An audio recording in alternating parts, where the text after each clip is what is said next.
Ryan called his lawyer and the private investigator who was investigating Jake's case and then arranged a flight back to Central City. Once there, he rented a car and went to the hospital. After asking at the information booth, he was given a face mask and headed to the surgical ward, where he found Sarah and Bob with an older man he didn't recognize. Sarah noticed him and ran towards him, crying. "Dad, you made it," she cried. "I came as quickly as possible," he said, hugging her tightly. "How's Mom?" "They're still working on it," the older man said. "Excuse me, I'm Elmer Jenkins, chairman of the board of directors of Knight Petroleum," he added, holding out his hand. "You must be Lisa's ex-husband, Ryan." "Yes, it's me," Ryan said, shaking Elmer's hand. He met Elmer once, but only briefly, and that was almost 20 years ago at a company Christmas event. "What happened?" "Lisa left the office and was getting ready to get into her car when another car pulled up," Elmer said. "There were two people in the car, and one of them shot twice out of the window. One bullet hit Lisa in the shoulder and the other in the head. They left, and no one has seen them since." "So they waylaid her?" Ryan said. Elmer nodded. "It looks like it," he said. "I still don't understand how they got into the parking lot. This parking is for executives only and requires either a key card or a security code at the gate." "Do the police have any leads?" Ryan asked. "None, even though we have video surveillance," Elmer said. "The license plate was hidden." "Can you get me a copy of this video?" Ryan asked. Elmer nodded. "I think so," he said, "but I don't know how this will help. The police also saw him and were unable to make any progress in the investigation." "I have resources that can find something," Ryan said. "Get me this video. Immediately, if not sooner." "Okay," Elmer said, surprised by Ryan's commanding tone. "I'll get to it right now." Ryan nodded in acknowledgement. "What's wrong with your mother?" Ryan asked Sarah after Elmer left. "Is there any news about her condition?" "They took the bullet out of the shoulder and they're working on the head wound," Sarah said. "Several hours have passed. That's all I know." "Where's little Ryan?" he asked. "Home," said Bob. "My mother is with him now." Ryan nodded again and stepped aside, taking out his phone. He turned to the card in his wallet and dialed a number. "Yes," the man on the other end said when he answered. It was clear from his voice that he had been awakened. "Jorge, it's me, Ryan Caldwell," Ryan said. Jorge Trujillo was one of the investigators Ryan hired to keep an eye on Jake more than 3 years ago. In Ryan's mind, Jorge was one of the best, if not the best, investigators in the business, equipped with the most advanced technology imaginable. "Are you in town now?" asked Jorge. "What's happening? You were pretty vague when you called earlier." "Yeah, look, Lisa got shot," Ryan said. "What?" asked Jorge. "When? Who?" "When is a few hours ago," Ryan said. "And who, that's what I want you to help me find out. I have some guesses, but you have tools that I don't have. If I get you the video, can you find out the name?" "Perhaps," Jorge said. "Do you think this was Jake's doing?" "I would almost bet on it," Ryan said. "Damn," Jorge said. "When will you have this video?" "Soon," Ryan said. "Someone already brought it to me." "Okay," Jorge said. "In such situations, time is a critical factor. I'll pick him up right now. Where are you?" "In the hospital in surgery," Ryan said. "Call me when you get here, and I'll come out to get you." "Got it," Jorge said. "I just need to clean myself up and get dressed." "Great," Ryan said. They ended the call, and Ryan dialed another number from the card, hoping his old friend would be sober and still in town. It only took 2 rings to answer. "Yes?" Bill Johnson growled. "So you really are alive," Ryan said. Bill Johnson was an old Army buddy who recruited Ryan for private security work almost 13 years ago. "Who the hell is this?" Bill demanded. "So this is how you talk to an old friend, especially the one who saved your ass in Africa?" Ryan asked. "Ryan Caldwell?" asked Bill. "Is it really you? I haven't seen you for, 3 years?" More like 3.5, Ryan said. How are you doing? Things are going well, I think, Bill said. Retired after that shit in the Middle East. Nobody seems to want a guy with part of his leg missing. Yes, I understand, Ryan said. Listen, could you listen to me later today or tomorrow? I need your help. Of course, Bill said. I've got a case of beer here that's just begging to be opened. Okay, I'll call you later, Ryan said. No problem, Bill said. Bye. They ended the call and Ryan returned to Bob and Sarah. Elmer had just returned and handed him a DVD in a plastic case. It records the entire incident from the moment those two entered the parking lot, he said. Okay, Ryan said. Thank you. The nurse came out a minute ago and said the doctor would be out soon and tell us what was going on, Bob said. Ryan nodded. A couple of minutes later, the double doors of the surgical department opened, and a doctor in a white coat approached them. Are you here about Lisa Knight? He asked. Yes, said Sarah. The doctor motioned for them to go into one of the small conference rooms off the waiting room. When everyone entered the room, the doctor closed the door. I'm Dr. Brown, he said. I wanted to let you know that. Miss Knight's ulcers have been removed, and she is now in intensive care. How is she, doctor? Ryan asked. She's in an induced coma right now, he said. We want to give her a chance to recover before we try to get her out of this. Will she survive? Ryan asked. I won't sugarcoat it, Dr. Brown said. We almost lost her several times in the operating room. Her vitals are stable at this time, but she is still in critical condition. The next 24-48 hours will be critical. Will she make a full recovery? Elmer asked. It's impossible to say right now, the doctor said. We won't know until she regains consciousness. Is there anything we can do for her? Asked Bob. Right now, I would say the best thing you can do is pray for her, if that's what you believe in, Dr. Brown said. Bob nodded in understanding. When can we see her? Asked Sarah. Probably not for a couple of days, the doctor said. After we move her to the intensive care unit, you can come and stay with her. Do you have the bullets you took out of her? Ryan asked. Yes, but they are handed over to the police, said the doctor. I'd like to see them, if you don't mind, Ryan said. As I said, they are in evidence bags and will be handed over to the police for analysis, Dr. Brown said. I didn't ask permission, doctor, Ryan said. I won't take them out of the bags.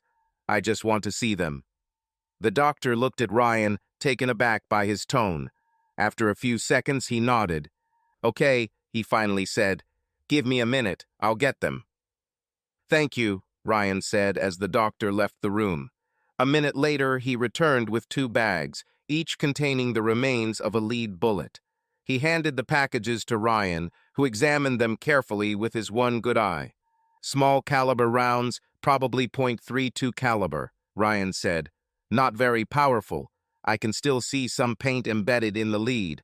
The bullet appears to have ricocheted off something before hitting her, probably her car. He returned the packages to Dr. Brown. Thank you, he said to the doctor, who took the bags and left the room. What do you think about this? Elmer asked. Whoever did this is not a professional, Ryan said. I'm sure we'll never see the gun that was used in the shooting. Most likely, it was a disposable pistol that had already been disassembled and thrown away. I'll know more when I watch the video. At that moment, his phone rang. He saw that it was Jorge and apologized before answering. I'm in the lobby, Jorge said. I'll be right there, Ryan said as he ended the call. He turned to the others. I need to go down to the lobby, and then I'll go see a friend of mine. Do you have somewhere to stay? Asked Bob. Not yet, Ryan said. I came straight here from the airport. Why don't you stay with us? He asked. I know little Ryan would love to see you. That would be great, but I don't want to be a burden, Ryan said. It's not a burden, Sarah said. We will be glad if you stay. Please? Okay, Ryan said. Bob gave him the address and wrote instructions on a small piece of paper. Ryan put it in his pocket. I don't know exactly when I'll arrive. It's nothing, Sarah said. We'll probably still be awake. Okay, Ryan said. Elmer handed him his business card. If there's anything I can do to help, let me know, he said. Call any time. Thank you, Ryan said, shaking Elmer's hand. He hugged Sarah and shook Bob's hand before leaving. He went down to the lobby and saw Jorge in the waiting area. Jorge stood up as Ryan approached him. Here's the video of the shooting, Ryan said. Great, Jorge said. I will start work right away. I'll call you as soon as I find out something. How's Lisa, by the way? She came out of the operating room and is now in the room, Ryan said. She is now in an induced coma. The next day or two will be critical. I'll pray for her, Jorge said. Ryan nodded. Thank you, he said. I appreciate it. Anytime, old friend, Jorge said. I better get started. Expect a call from me soon. Okay, Ryan said. After Jorge left, he took out his phone and called Bill. Do you have a couple of minutes? He asked his friend. Let me check my busy social calendar, Bill said. Oh yes, I just have free time. Come in. Bill gave him instructions, and they ended the conversation. When Ryan reached the small trailer, he stopped the car, got out, and knocked on the door. Bill opened the door and let him in. Damn, Bill said after they shook hands. You've gotten even better looking over the years, he added, pointing to the eye patch and long, jagged scar. And I see that you're moving around fine, Ryan said, laughing. Bill laughed with him. He handed Ryan a beer, and they sat down in the front room of the 12x60 mobile home. Nice place you have here, Ryan said. Bill shrugged. It will do, he said. Paid for it and keeps me off the street. What's going on in your world? He listened to Ryan talk about the events of the last 3 years. Damn, Bill said when Ryan finished. I heard that Jake ended up in a wheelchair. They said they were robbers. You should have guessed that this was your doing. Do you think he's the one who shot your ex? I'm pretty sure about it, Ryan said. I just can't prove it yet. Have you gotten softer with age or something? Asked Bill. What do you mean? Ryan asked. I remember a time when you would just snap its neck and leave it to rot, Bill said. Ryan laughed. I thought about it, he said, but he decided it would be better if he became Bubba's bitch for the rest of his life. Besides, I have no desire to go to prison, even for killing a scumbag like him. So how did you deal with it? Bill asked, pointing to Ryan's eye patch. That must have really interfered with your depth perception. It was, Ryan admitted. But you know, I didn't sit idly by for 3 years in Texas. I set up a training area in my garage and got help from a mixed martial arts trainer in town. It wasn't easy, but it helped. Just wondering why you didn't send your dossier when you had all the data, asked Bill. I wanted to meet Jake in person one time before the feds came after him, Ryan said. I had been planning this for months when my brother-in-law showed up. So Sarah's illness gave you the opportunity you were looking for to meet Jake in person, asked Bill. Yeah, something like that, Ryan said. What about your ex? Asked Bill. Why do you care what happens to her? Are you thinking about getting back with her or something? Ryan shook his head. No, he said. This ship sailed a long time ago. I'm worried about Sarah and little Ryan. He needs his grandmother, and she still needs his mother. Little Ryan, said Bill. Ryan took out his phone and showed Bill a photo of his grandson. Handsome young man, Bill said. So what are you planning to do? It depends, Ryan said. I have someone watching the video of the shooting. Hopefully he can identify the bastard who pulled the trigger. What then? Asked Bill. I plan to find him and ask some friendly questions, Ryan said. Do you need help? Asked Bill. It couldn't hurt, preferably from someone I can trust, Ryan said. Sign me up if you don't mind, Bill said. I can't think of anyone I trust more, Ryan said, and I'll pay you for your time. Oh no, you won't, Bill said. I'm the one who brought you into this business, and you've saved my ass several times. I am indebted to you. You saved my ass a couple of times, if I remember, Ryan said. What are friends for then? Bill asked, holding up his beer. Ryan smiled and clinked glasses with Bill before taking a long sip. They spent the next couple of hours catching up. Finally, Ryan stood up and shook his friend's hand. "I better get back to Sarah," he said. "I'll contact you probably tomorrow." "Great," Bill said. "By the way, when was the last time you had sex?" "A long time ago," Ryan said. "Why do you ask?" "Well, I was thinking maybe you and I could go to a place I know in town one of these days," Bill said. "The girls there are beautiful, clean, and very funny, if you know what I'm talking about." "Sounds fun. We'll see how things go," Ryan said. "I'll take your word for it," Bill said. "See you soon." Ryan left and returned to Sarah and Bob's house. When he got there, he knocked on the door. Bob opened the door and let him in. "No need to knock," Bob said. "Your family, remember?" "Thank you," Ryan said as he entered the house. He looked around at all the photographs and trinkets in the room. The place seemed cozy and friendly. Little Ryan walked up to him with his hands outstretched. "Hold it, Grandpa, please," the little boy begged. Ryan picked him up and held him in his arms. For a moment, he remembered holding Sarah when she was little. "Listen, I have to get to the office early, so I'm going to bed," Bob said. "Good night." "Good night," Ryan replied. "Hi, Dad," Sarah said as she walked into the room. "I see little Ryan has found you. You can sit in the rocking chair with him if you want." "Thanks," Ryan said, sitting down in the rocking chair next to the couch. As he rocked, little Ryan put his arm around his neck and fell asleep almost instantly. "I can take him if you want," Sarah said. "It's okay," Ryan said. "Let him stay a little if he wants." He looked at his daughter and saw tears appear in her eyes. "I remember you rocking me to sleep the same way," she said. "I remember too," Ryan said. "Those were the happiest days of my life." "Have you eaten yet?" she asked. "No, I haven't eaten yet," Ryan said. "Why don't we put Ryan to bed and I'll get you something," she said. "I hope you don't mind the leftover goulash." "Not at all," he said, still holding little Ryan in his arms, who was fast asleep. They went to his room and Ryan laid him down and then covered him with a blanket. Sarah kissed his cheek and turned to her father. "He's my little angel," she said. "I don't know what I would do without him." "I know the feeling," Ryan said.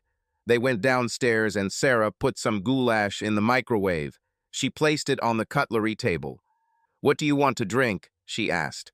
"I have a Coca-Cola if that suits you." "It's perfect," Ryan said. She poured a glass of Coca-Cola and placed it on the table in front of him before sitting down opposite him. "Sorry for not asking earlier, but how are you?" Sarah asked as Ryan took the first piece. "I'm fine, thank you," she said. "I started working again. They put me on a reduced schedule, but at least I'm back in the game." "What do you do for a living?" he asked. "I'm a veterinarian," she said. "Okay," he said. "You've always had a soft spot for animals." "I love working with them," she said. "Can we talk for a moment?" she asked after a few seconds. "Of course," Ryan said. "What do you want to talk about?" "When you were here last time, you said you had traveled abroad a lot," she said. "What were you doing there, if it's not a secret? I know you said you were a private security consultant." "It's not a secret at all," Ryan said. "It's just a fancy name for a mercenary. Simply put, I was a mercenary." "Oh my God," she said. "That sounds dangerous." "It happened," he said. "Where have you been?" she asked. "All over the world," he said. "Africa, South America, Middle East, where someone was causing problems." "What are you doing now?" she asked. "I now live on what I earned in those 9 years," he said. "Did you do this because of what Mommy and I did to you?" she asked. He shrugged. "Basically, yes," he said. "I had nothing else left here, so when I was offered this job, I took it." "But Mom said she left everything to you in the divorce," Sarah said. "She didn't even ask for child support." "It's true that your mother left me a house and a bank account, and it's true that she never asked for child support," Ryan said. "But really, she took away everything that mattered to me, namely, the two of you. Everything else was just things, and they can always be replaced. I couldn't replace you. I remember what you said the day we left, Sarah said, a tear running down her cheek. You must have hated us for that. I hated it, Ryan said. Very long. In fact, you two have been dead to me for over 10 years. As far as I knew, I had no family, nothing, and nothing worth living for. After that, he said, pointing to his scar and bandage, all I could think about was revenge. Sarah wiped her face as tears streamed down her cheeks. But you said you forgave me, remember? She said. Yes, after I read your old letters, Ryan said. Tell me, what was it like living with Jake? I remember reading in the newspaper how he wanted to adopt you. Well, he said he needed your permission. Personally, I think he only said that for the article. Anyway, life with Jake seemed exciting at first, she said. He took us to the south of France, then I went to that school in the northeast. I came home several times every year during the holidays and holidays. Jake always gave me expensive gifts. A car, a mobile phone, a computer, whatever. Everything is the best and completely new. He always tried to emphasize that you could never give me what he gave, but that wasn't it. What do you mean? Ryan asked. Jake is not an easy person to live with, she said. He knows how to buy things, but he's not really a father figure, if you know what I mean. We never really became close, and after a while I saw right through him. I got to the point where I couldn't stand being around him anymore, or with Mom. Has he ever hurt you? Ryan asked. No, but he was very unpleasant, she said. He made little comments here and there, and I didn't like the way he looked at me. I read it in your letters, Ryan said. I dreamed that you would come back and kick his ass, she said. Ryan smiled at this. You were the one who put him in the wheelchair, weren't you? Bob never told me what happened that day. He looked at her for a few seconds before answering. Yes, it was me, he said. I'm glad you did it, she said. Serves him right, the bastard. Well, you won't hear any objections from me, Ryan said. You think he had something to do with what happened to Mom, don't you? She asked. Yes, he said. But I can't prove it yet. But I will prove it. What will you do then? She asked. I don't know yet, he said. But I made a promise, and I fully intend to keep it, one way or another. I guess I don't want to know what the promise is, right? She asked. He shook his head. No, he said. Do you think you and Mom will ever get back together? She asked. No, he said. She betrayed me once in the worst way a woman can betray someone she says she loves. I won't let this happen again. Besides, I have changed over the years. I am no longer the same person I was 12 years ago, and I'm not looking for a new relationship. Will you promise me something, Dad? She asked. What exactly? He asked. Will you promise to at least be there for her, as a friend, if not more? She asked. I'll try, he said after a few seconds. But it won't be easy. She hurt me beyond what you can imagine. I understand, she said. Will you promise me something? He asked. What exactly? She asked in response. Promise me you'll never do to Bob what your mother did to us, he asked. I will never hurt him, Dad. Never, she said. He's with me for life. Okay, Ryan said. Remember, you will never be too old for me to put you over my knee. I believe it, she said with a smile. It's time for me to go to bed. I'll get up early to prepare breakfast. Good night. Good night, Princess, he said. He finished his meal, then went outside to smoke, using the ashtray that Bob had placed on the veranda, and then went to bed. The next morning, he woke up to the smell of bacon. He completed his morning routine, showered, got dressed, and went downstairs. Bob has already left for work, Sarah said, putting the food on the table. After breakfast, I'll take little Ryan to my mom's, and then I'll go to the hospital. Okay, Ryan said, pouring himself some coffee. Hopefully, I'll hear from Jorge about the video I gave him yesterday. Do you really think this will lead to anything? She asked. I think so, Ryan said. If anyone can get something out of him, it's him. They sat down at the table, and as soon as Ryan finished eating, his phone vibrated. He looked and saw that it was Jorge. "Good morning," he said when he answered. "You got up early. Is there anything for me?" "Yes, we do," Jorge said. "Can you come to my office this morning?" "Absolutely," Ryan said. "I just finished breakfast. I'll be there in a few minutes." "See you when you get there," Jorge said as he ended the call. "What did I tell you?" Ryan asked Sarah. "Did he find something?" she asked. "You bet," Ryan said. "I'm going there right now. Call me if you have any news about your mother, okay?" "I'll call you, Dad," she said. "Love you." "Love you too," he said. He hugged little Ryan, then headed out. He reached Jorge's office and went inside. "So, what did you find?" Ryan asked. "I can tell you who pulled the trigger," Jorge said, "but I can't identify the driver." "Well, it's already a start," Ryan said. "Who is he?" "Some street kid named Tyrone J. He thinks that this gives him authority among other street scumbags, probably," Jorge said.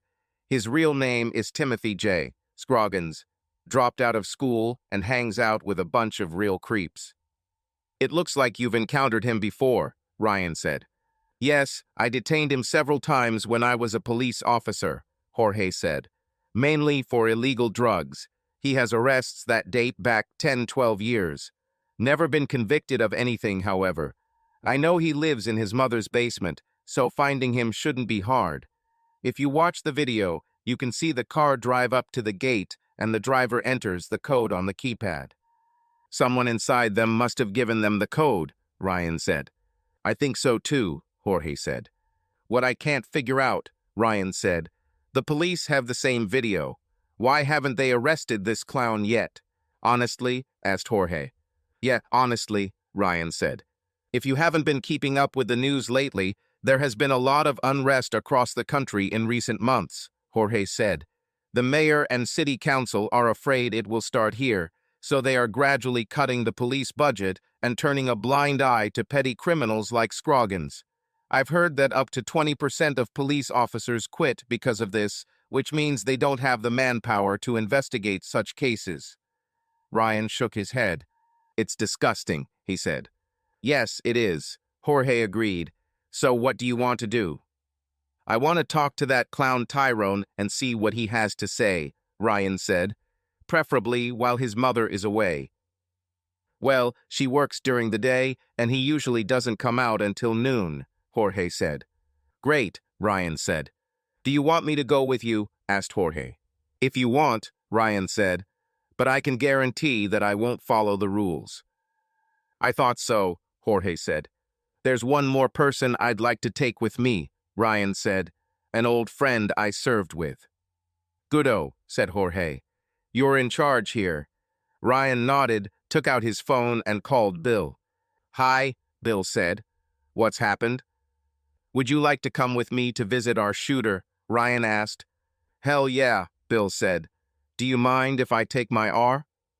"Why not?" Ryan said. "We'll be there in half an hour. Don't forget to bring some tape and zip ties." "Of course, boss. See you," Bill said. After finishing the call, Ryan motioned for Jorge to follow him. They got into Ryan's rental car and drove to Bill's trailer. Ryan honked his horn as he pulled up and saw Bill emerge from the trailer with a rifle and a backpack. "Holy shit," Jorge said. "Are you seriously going to let him carry that thing around?" "He knows what he's doing," Ryan said. "Trust me." Bill opened the back door and got into the car. Ryan noticed that the R had a sliding stock installed. "Is this thing legal?" he asked his friend.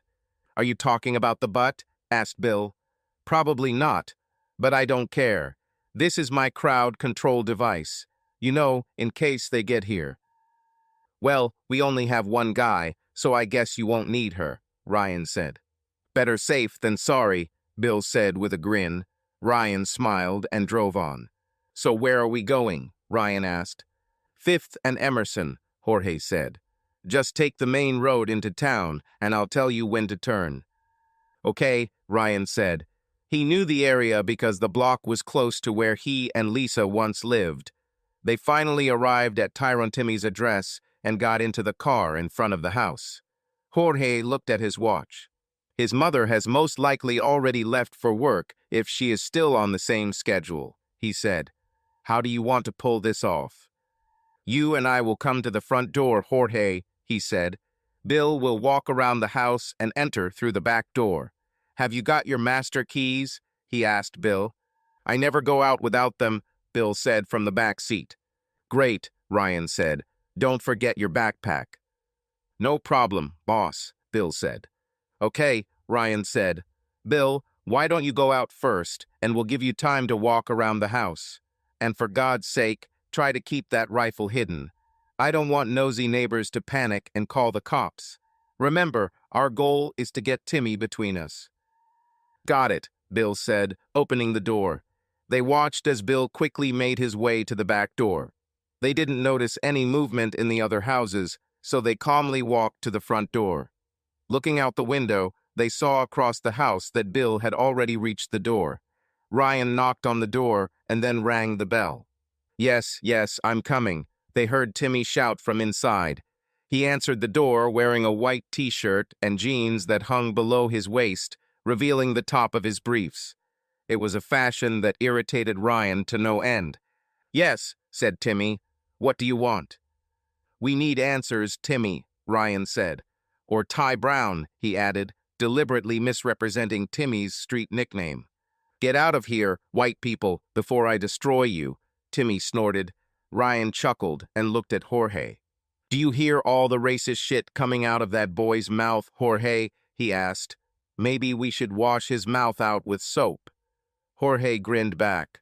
Ryan turned back to Timmy. Boy, he said, have you looked in the mirror lately? You're 3 shades lighter than me. Ryan saw Timmy begin to pull a pocket knife out of his jeans. He shook his head. Unless you're hungry and you don't want to swallow that blade, boy, you better leave it alone, Ryan said. Timmy hesitated for a few seconds. If you don't want to get hurt, do as they say, Bill said from behind Timmy. Frightened and surprised, Timmy let go of the knife and put his hands at his sides. Why don't you be friendly and invite us inside? Ryan said. Yeah, okay, Timmy said. Come on in. He stepped back so Ryan and Jorge could enter. Are you like cops or who are you anyway? Timmy asked. It doesn't matter who, Ryan said. All that matters is that there are 3 of us and 1 of you, and that one of us is itching to pull the trigger because he hasn't killed anyone in 3 years. This should be the only thing you care about right now. As I said, we have questions. You have the answers, so we'll ask you a few questions. Then you will give us the answers, and you will stay alive. Understood? Timmy looked at the 3 men and nodded. Sorry, I didn't hear you, Ryan said. Yes, said Timmy. Great, Ryan said. Now tell us what you know about the woman who was shot outside Night Petroleum a couple of days ago. I don't know anything about the woman who was shot at Night Petroleum, Timmy said. Jorge pulled out the enlarged photo and placed it on the coffee table so Timmy could see it. The photo clearly showed Timmy with his head hanging out the window and his hand holding a small pistol at his side. Nonsense, Timmy, he said. We have a video. That's you with your head half out of the window, and that's your hand holding the gun. Tell me, Ty Brown, Ryan said. Where the hell did you learn to hold a weapon? To the cinema? You know, if one of my people held a weapon like that, I would shoot him myself. Bill grinned. Okay, it was me, Timmy said. So what? Someone paid you and gave you this gun, Ryan said. I want to know who, and I want to know now. What if not? Timmy asked. Otherwise, I'm going to have to start hurting you, Ryan said. Okay, Timmy said. I'll tell you what you want to know. Correct answer, Ryan said. Okay, so some dude came up to me one day and asked me if I wanted to make $10,000, Timmy said. This dude, Ryan said. Did he have a name? He didn't tell me, Timmy said. What did he look like? Ryan asked. Old dude, I don't know, Timmy said. He had an expensive suit. He wore sunglasses and some kind of hat. What kind of hat? Ryan asked. Like mine? No, said Timmy. Ryan took out his phone and opened a website that sold all kinds of hats. He showed it to Timmy. "How did the hat look?" he asked. Timmy looked and pointed at one style. Ryan read the caption, "Ibis and flat caps." "What color was it?" Ryan asked. "Gray with red stripes," Timmy said. "What else did you notice about this guy?" Ryan asked. "Did he have a beard or mustache? Was there an accent?" "Yeah, he had a big mustache, just like that guy on TV, John or something," Timmy said. "I don't know his full name. My mom watches Fox News all the time. I saw him there." "Okay, what else?" Ryan asked. "He had a slight accent. I think it was either British or Australian. I'm not sure," Timmy said. Using his phone, Ryan went to Knight Petroleum's website and looked at pages dedicated to executives and board members. He found an older man with a large mustache and wire-frame glasses. He showed Timmy's photo. "Is this him?" Ryan asked. "Yeah, he looks like him," Timmy said. Ryan read the biography associated with the photo. The man's name was Colin Blackstone, and as the biography noted, he came to the United States from London when he was 15 years old. That explains the accent, Ryan thought. "What happened next?" Ryan asked. "Well, he took me to the detention center and made me talk to some guy they kept there," Timmy said. "Was this guy in a wheelchair?" Ryan asked. "Yes, I was," Timmy said. Ryan showed Timmy a photo of Jake. "Is that him?" asked Ryan. "Yes, that's him," Timmy confirmed. "What did he tell you?" Ryan asked. "Well, he asked if I wanted to make $10,000, Timmy said. I answered, of course. Then he told me to follow the first guy's instructions, and if I did everything right, he might offer me another job. Then another guy drove me to the river and parked behind another car. He told me to sit in the back seat on the driver's side where I would find instructions. I did as he said and found a briefcase with money, a photo of a woman, and a gun in the car. The instructions said that I had to follow the driver's instructions and shoot the woman, then I would receive the rest of the money. So we went to the gate, and the driver entered a code or something, and it opened. We pulled into the parking lot and waited for about half an hour. Then this woman got out, and just as she was about to get into the car, the driver told me to get ready. I did this. We drove up to her. I stuck the gun out the window and quickly fired a couple of shots, and then the driver drove off through the gate. I saw the woman fall, but I didn't know how seriously she was injured. We went back to the river where another guy was waiting for us. He told me to take the gun apart and throw it in the river, which I did. Then he gave me another suitcase and told me to disappear. He said he would contact me if there was another job, Timmy said. "Have you ever seen the driver?" Ryan asked. Timmy shook his head. "No, never," he replied. "He was wearing a baseball cap, sunglasses, and a mask. I've never seen his face." "Where is the money now?" Ryan asked. "Down under my bed," Timmy said. "I'll go take a look," Jorge said. After he left, Ryan turned back to Timmy. "Can you write, boy?" he asked. "Of course, I'm not stupid," Timmy said. "Okay," Ryan said. "You will immediately write everything you told me, understand?" Timmy nodded. Ryan took a notepad that was lying on the table and a pen. He placed the notepad in front of Timmy and gave him a pen. "Start writing," he told Timmy. He watched as Timmy wrote down everything he told him. Jorge returned with 2 suitcases.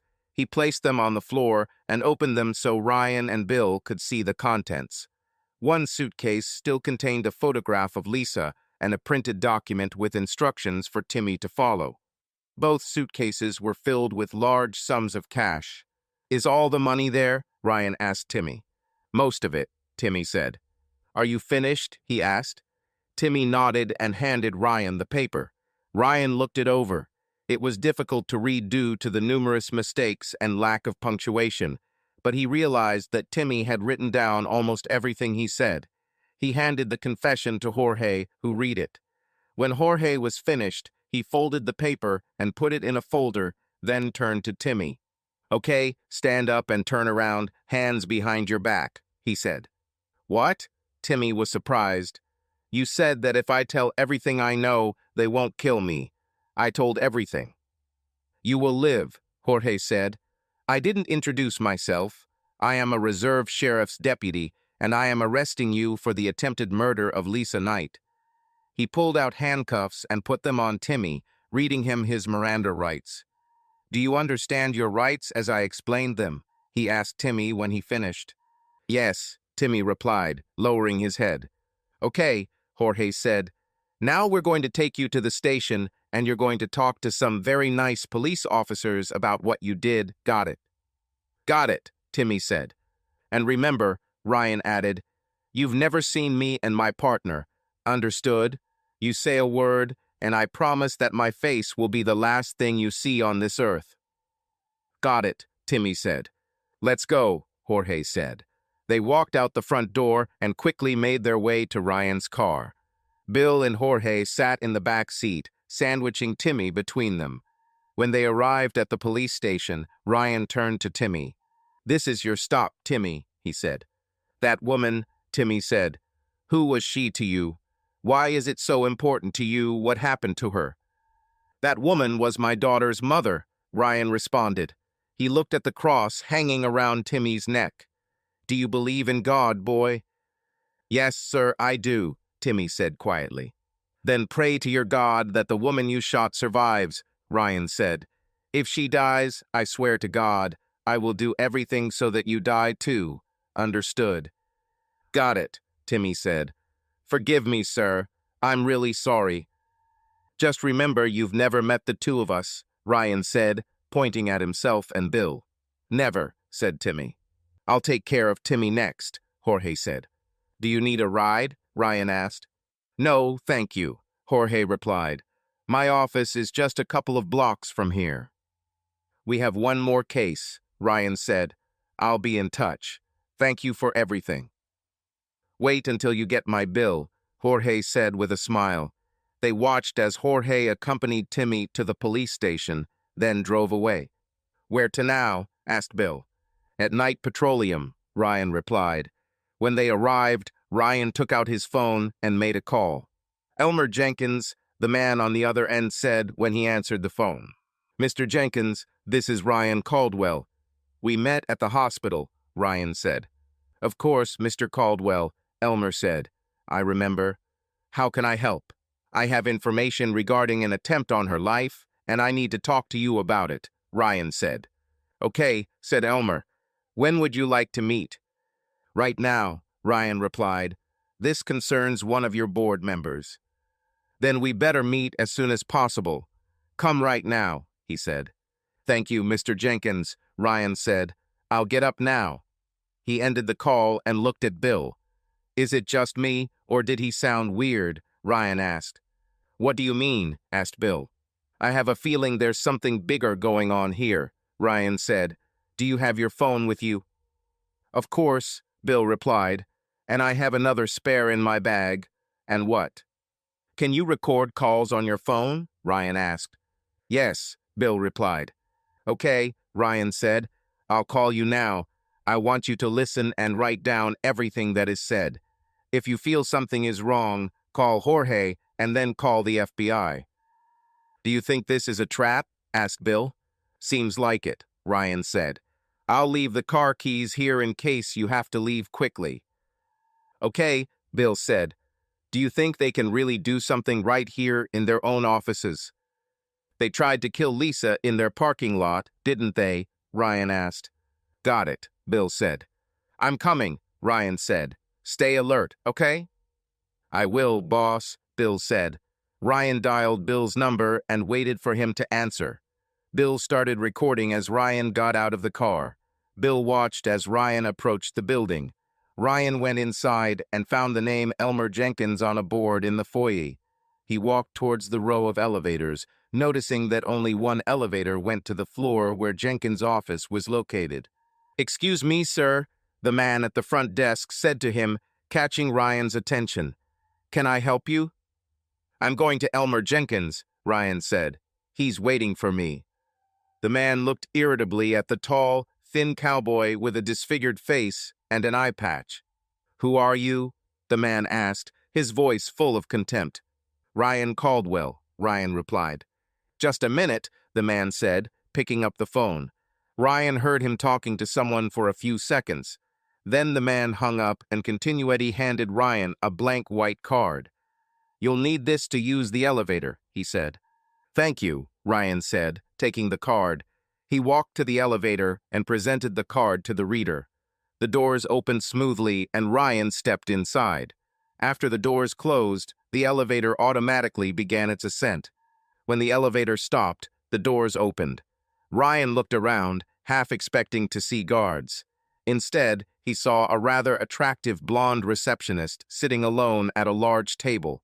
She raised her head as he approached her. "Ryan Caldwell to Elmer Jenkins," he said. "Good afternoon, Mr. Caldwell," she said with a smile. "Mr. Jenkins is waiting for you. Please follow me." She led him through the double doors and down the hallway to a large office. Opening the door, she announced Ryan's arrival. "Ah, Mr. Caldwell, please come in," Elmer said. Ryan walked in and looked around. There were no guards, but he remained alert. "Have a seat," Elmer said when the secretary left. Ryan sat down and, finding that the chair had wheels, turned so that he could see the door. "Always on your toes, huh, Mr. Caldwell?" Elmer said with a smile. "That's probably what helped you survive all these years, isn't it? You know, I've been watching you for a long time. Impressive track record. Bronze Star, Silver Star, Purple Heart, Combat Infantryman Badge. Your awards are impressive. It's a pity that after all this, you decided to go into the private sector. You could be a valuable asset to our team." "Sorry to disappoint," Ryan said. Elmer shrugged. "No problem," Elmer said. "I understand why you did this. You must have suffered after what Jake did to you and your family." "So you know about this?" Ryan asked. "Of course," said Elmer. "I wouldn't become chairman of the board of directors if I just sat on my hands, you know. I know everything that happens in this company. It's my job to know. How I knew about those moles you recruited. Oh, don't be so surprised. This took a lot of courage, by the way. They found exactly what I wanted them to find. Oh yes, everything is legal. But thanks to Lisa, most of this has already been mitigated. We might have to pay a fine or get a slap on the wrist from the SEC, but that's a small thing. This is a common thing for us. But what you don't know is that Jake wasn't the only one who took advantage of what your ex-wife had to offer. Or let's say she could offer," he said. "What are you talking about?" Ryan asked. Elmer opened his desk drawer and took out a DVD. He tossed it to Ryan, who caught it on the fly. "Just the highlights, if you will," Elmer said with a grin. "Or dark moments, if you prefer." Ryan began. "Of course," said Elmer. "Along with most of the rest of the council, including women. Lisa was a real wild thing. She was always the life of the party, especially at our annual summer meetings. She and some of the board members were even thinking about getting your daughter involved when she became an adult. Of course, most of this stopped after she married Jake. It's one thing to deceive an outsider like you, a simple mechanic, but it's quite another to do it behind the CO's back." "Then why shoot her?" Ryan asked quietly, his stomach clenching at the new revelation. He wanted to strangle this guy, but he knew he wouldn't make it out of the building alive if he did that. "You already controlled her." "You don't seem to fully understand the big picture," Elmer said. "Look over there," he added, pointing to the city far below. "Do you know what you see there? Trade, my boy. Trade and commerce. All this is possible thanks to us and other companies like ours. You see, oil is the engine that drives the economies of all countries of the world. Hundreds of millions of people are employed by the energy industry. Without it, you would be poor, stupid, blind, and naked. You wouldn't even have buttons on that shirt." "And what does this have to do with Lisa getting shot or you trying to kill me?" Ryan asked. "Let me put it this way," Elmer said. "You are a mechanic. You understand how engines work. Everything must be in order for this engine to work. If something breaks, the engine doesn't work, and the car doesn't drive properly. As a mechanic, you must find the faulty part and replace it. The world is a lot like this. You see, we are all part of a great global engine. When everything fits together properly and everyone does what they're supposed to do, everything works. But when one of these parts stops working properly, it needs to be removed and replaced," Elmer said. Jake messed up. He was replaced, and you, without knowing it, helped this happen. Lisa also messed up. Some of her ideas were too progressive for some people. You see, there are those who believe that companies like ours are evil and need to be destroyed. Some even want to take us all back to the Stone Age, where we live in caves, wear animal skins, and eat what we can catch or gather. Humanity doesn't just work like that, my boy. I will admit, however, that having a woman in charge, albeit briefly, has given us more capital than we expected, especially with some on Capitol Hill. This, believe me, means more than money in some circles. So you wanted to kill her because she's kind of an environmentalist, Ryan said. What, do you have problems with clean air and clean water? Not at all, said Elmer. I can argue with anyone on our environmental record. The truth is that people who think they can replace oil with wind and solar are living in a dream world. This will never happen, at least not in my lifetime. Probably not during your grandson's lifetime. So why kill her? Ryan asked. Well, it was mostly a business decision, but we came to an agreement with Jake, Elmer said. He had a lot to lose with the divorce and the charges against you. So we came to a gentleman's agreement, if you will. And Colin Blackstone helped organize it, Ryan said. He played his part and played it wonderfully, Elmer said. Unfortunately, a family emergency forced him to leave the country in a hurry. Sorry to hear that, Ryan said. I'll pass it on. It was pretty unfortunate, Elmer said. I'm sure so, Ryan said. Let me give you some friendly advice, Mr. Caldwell, Elmer said, leaning forward in a futile attempt to intimidate Ryan. A smart soldier like you knows when it is time to attack and when it is time to retreat and regroup. This is a fight you can't win, and you know it. So why don't you go back to that nice little Texas mansion? You have enough money to live comfortably for the rest of your days. Enjoy your golden time. Who knows, maybe you will meet a good woman. And don't spit in my soup again. I wouldn't want anything to happen to your sweet daughter and that sweet little grandson. Well, Mr. Jenkins, I thought you were smarter, Ryan said. What are you talking about? Elmer asked. You have to know that the worst thing you can do is threaten a person's family, Ryan said. I will take your advice to heart, but you must know one thing. If you touch my family, even if you even think about it, I will give you a war the likes of which you cannot even imagine. And you know that I can do it. Elmer looked at Ryan for a few moments before smiling.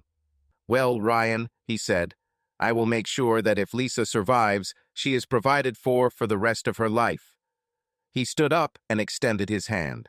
Ryan looked at her for a few seconds, then shook Elmer's hand. As they shook hands, Elmer squeezed his hand. Ryan knew what he was trying to do, and he squeezed even harder.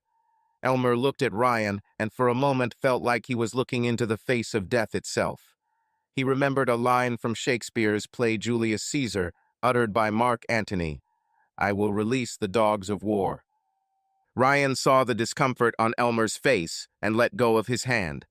Elmer looked at him and felt fear for the first time in years. Perhaps, he thought, they had made a huge mistake by going against this man and his family. Well, said Elmer, I think we have an agreement. I guess so, Ryan said coldly, not wanting to give Elmer even a hint of his thoughts. Okay, said Elmer. And now, if I may, I have a lot to do. Ryan nodded. Me too, he said. Have a nice day, okay, he said, touching the brim of his tattered Stetson hat. He turned and walked out of the office, leaving Elmer to wonder if he had made a big mistake by underestimating the man he had once written off as an uneducated mechanic. As he left the building, he took his phone out of his pocket. Did you write everything down? He asked Bill.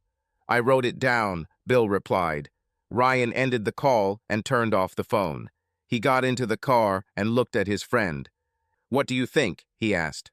Shit is boiling, Bill said. Ryan nodded. I agree, he said, taking the battery out of his phone. What are you doing? Asked Bill. I think they knew everything I had been doing for the last 6 months, he said. Do you know anyone who is good with phones?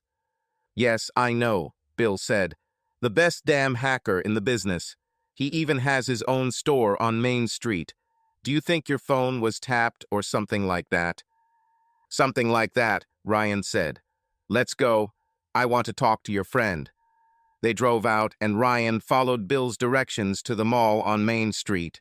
They saw a small store with a sign about computer and phone repair and parked in front of it. Give me your phone for a minute, Ryan said. Bill handed him the phone. Did you save and record this call? He asked.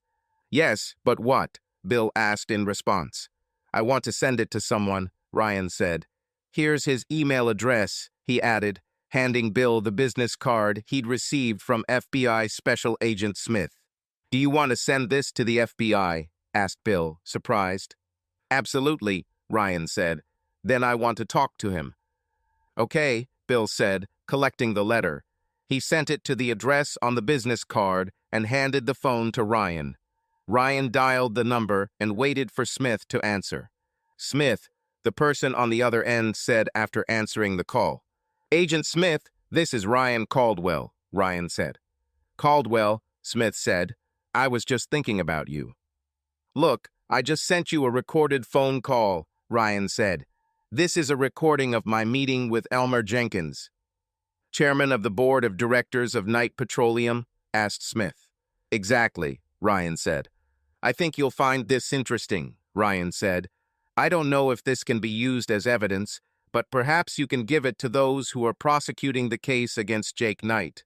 My name is not included in the letter. It looked like something was really coming, Smith said. Okay, I'll check it out. Did he threaten you? You could say that, Ryan said. He said something else that might interest you.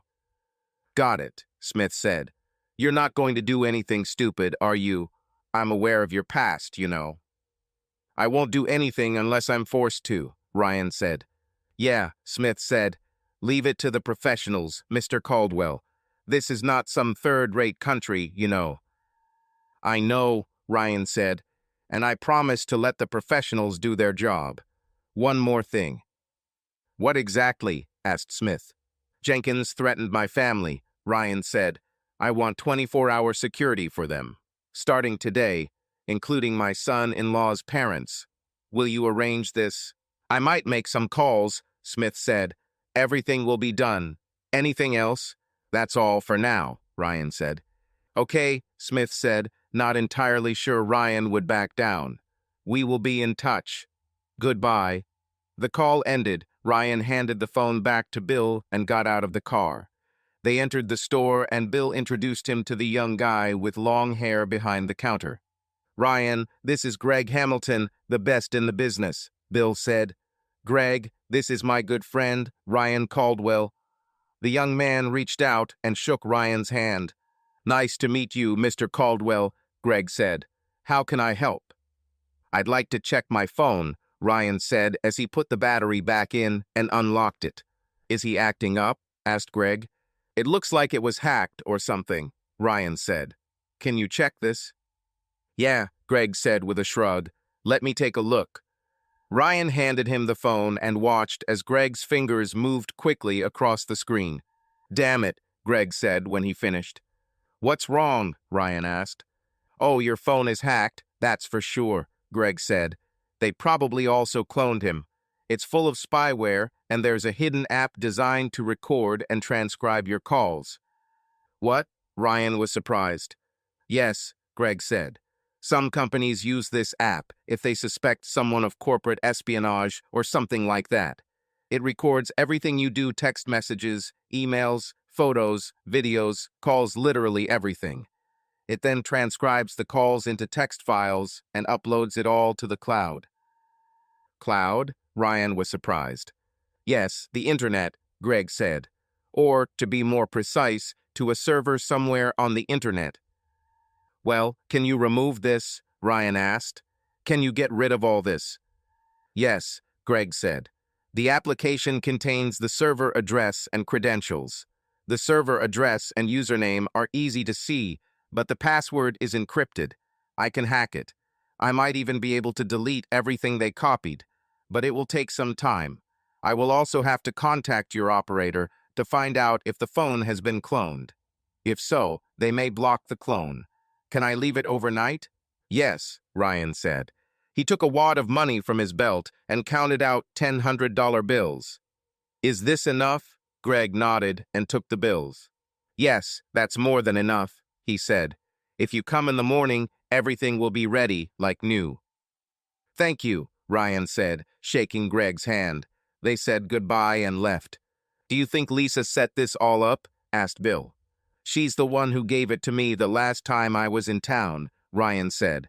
I remember she said she had already set it up for my code and added some numbers. At this stage, I don't know what to believe. So what are you going to do now? Asked Bill. Elmer made a good point, Ryan said. A smart soldier knows when to retreat and regroup. I think that's exactly what we need to do. Are you coming home? Asked Bill. So far, yes, Ryan said. I need to talk to Jorge first. I'll do it tomorrow. I'll talk to the kids this evening. Let Elmer think he has the upper hand, at least for a while. This will also give the feds time to work. Do you want me to contact the old team? Asked Bill.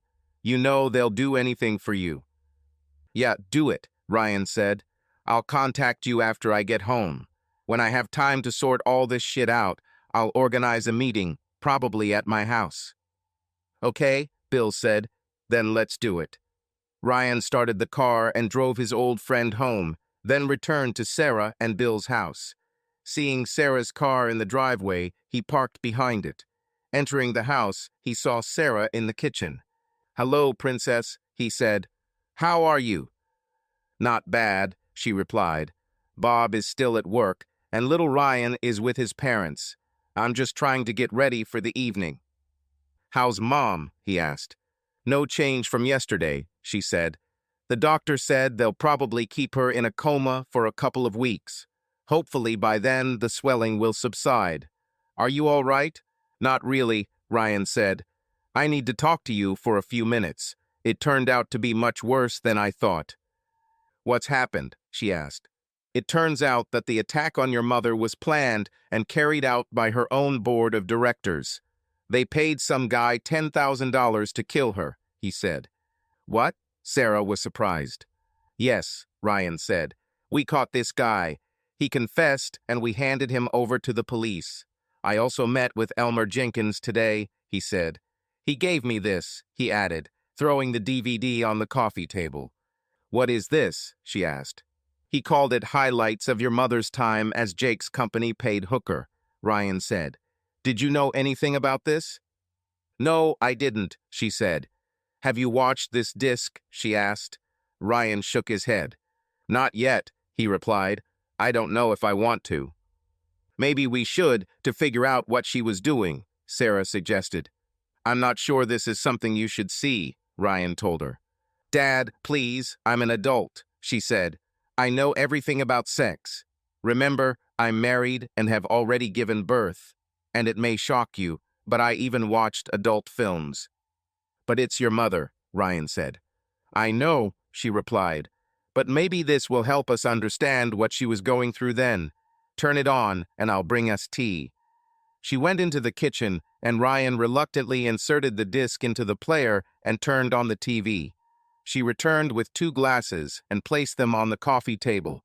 They sat down on the couch, and Ryan started the video. What they saw shocked them. The first thing they saw was a much younger Lisa, completely naked, lying on her back. There was laughter from off-camera, and several people appeared in the frame. They were naked too. Ryan recognized Jake and young Elmer and noticed that there was a mix of men and women among them, probably the board of directors at the time of recording. Several of the men were black and quite endowed. He noticed a timestamp in the bottom corner, which suggested the video was taken about 8 months before Lisa filed for divorce. Let's get the show started, Elmer said loudly, and the others laughed. Who is taking the minutes of this meeting? He asked. I am, said a voice, seemingly from behind the camera. Elmer looked at the camera and smiled. Record it well, boy, he said. Maybe there will be a test after the meeting. This caused even more laughter. He turned back to Lisa. As chairman of the board of directors, it is my responsibility to be first, he declared. Are you ready, Mrs. Caldwell? He asked Lisa. "Oh God, yes, sir, I'm more than ready," she giggled. "Take me," she begged. The person holding the camera moved to get a close-up shot of the scene. "Next," Elmer announced. "Perhaps when your sweet little daughter comes of age, you can bring her to a meeting like this," Vern said, and everyone murmured in approval. Lisa giggled, but didn't say no. "What?" Sarah screamed. This damn bitch, turn it off, Dad, now, I've seen enough." Ryan paused the video and turned off the TV. He hugged his daughter, who was crying on his shoulder. "I can't believe she wanted me to do something like that," she said, sobbing. "I hate her. I curse her. I hope she dies." Ryan said nothing as he hugged his daughter. He held her tightly to him and rocked her as she sobbed. For a moment, she became a little girl again. He consoled her as best he could, but his own feelings were also agitated. He knew she was cheating on him, but he had no idea how deep her depravity went. Finally, Sarah pulled herself together and sat on the sofa, wiping her face. She looked at her father. There was sadness in her eyes. "How could she do this to us?" she asked. "I don't know," he said. "No wonder you hated her so much," she said. "I had no idea it was this bad," Ryan said. "Sorry? Maybe you shouldn't have seen that." "No, I needed to see it," she said. "What are you going to do now?" he asked. She shook her head. "I don't know, Dad," she said. "I know it was over 10 years ago, but it feels like it happened yesterday." "I know how you feel," he said, "but I'm afraid it's even worse than we thought." "What do you mean?" she asked. "Remember your mother gave me a phone when I was here 6 months ago?" he asked. "Yes," she replied. "It turns out that this phone is full of spyware," he said. "I don't know if she did it or someone else. Besides, Jenkins threatened you and little Ryan, hinted that something bad might happen to you both if I didn't back down." "Oh God," she said. "You won't back down, will you? Please tell me you won't back down." "No," Ryan said, "but he must think I'm backing down. You will receive federal protection. I've already agreed on this. I need to make plans, but I can't do it here. I need to go home and organize everything from there." "When are you leaving?" she asked. "Tomorrow," he said. "I have a couple things to do in the morning, and then I'll head back." "What about Mom?" she asked. "I don't plan on seeing her again," Ryan said. "You do as you see fit." "Okay," she said. "Wait a minute. I have my mother's things here. I took them while I was in the hospital. Maybe her phone is still in her purse. Let me see." She went upstairs and returned a couple of minutes later with a phone that looked like his, but in a pink case. She turned it on, and they noticed it was locked. Ryan thought for a moment and prompted Sarah to enter her mother's date of birth. Sarah entered Lisa's month and birthday, and the phone immediately unlocked. "My dad is a real hacker," Sarah said with a smile. Ryan laughed. "Looks like the last thing she opened was a messenger," Sarah said, looking at her phone. They read the last messages that were between Lisa and Elmer. "Are you going out for coffee already?" Elmer asked. "I'm already leaving," she replied. "Do you need anything?" "Yes, I would like a latte if you don't mind," he wrote. "No problem," she replied. "I'll be there in a few minutes."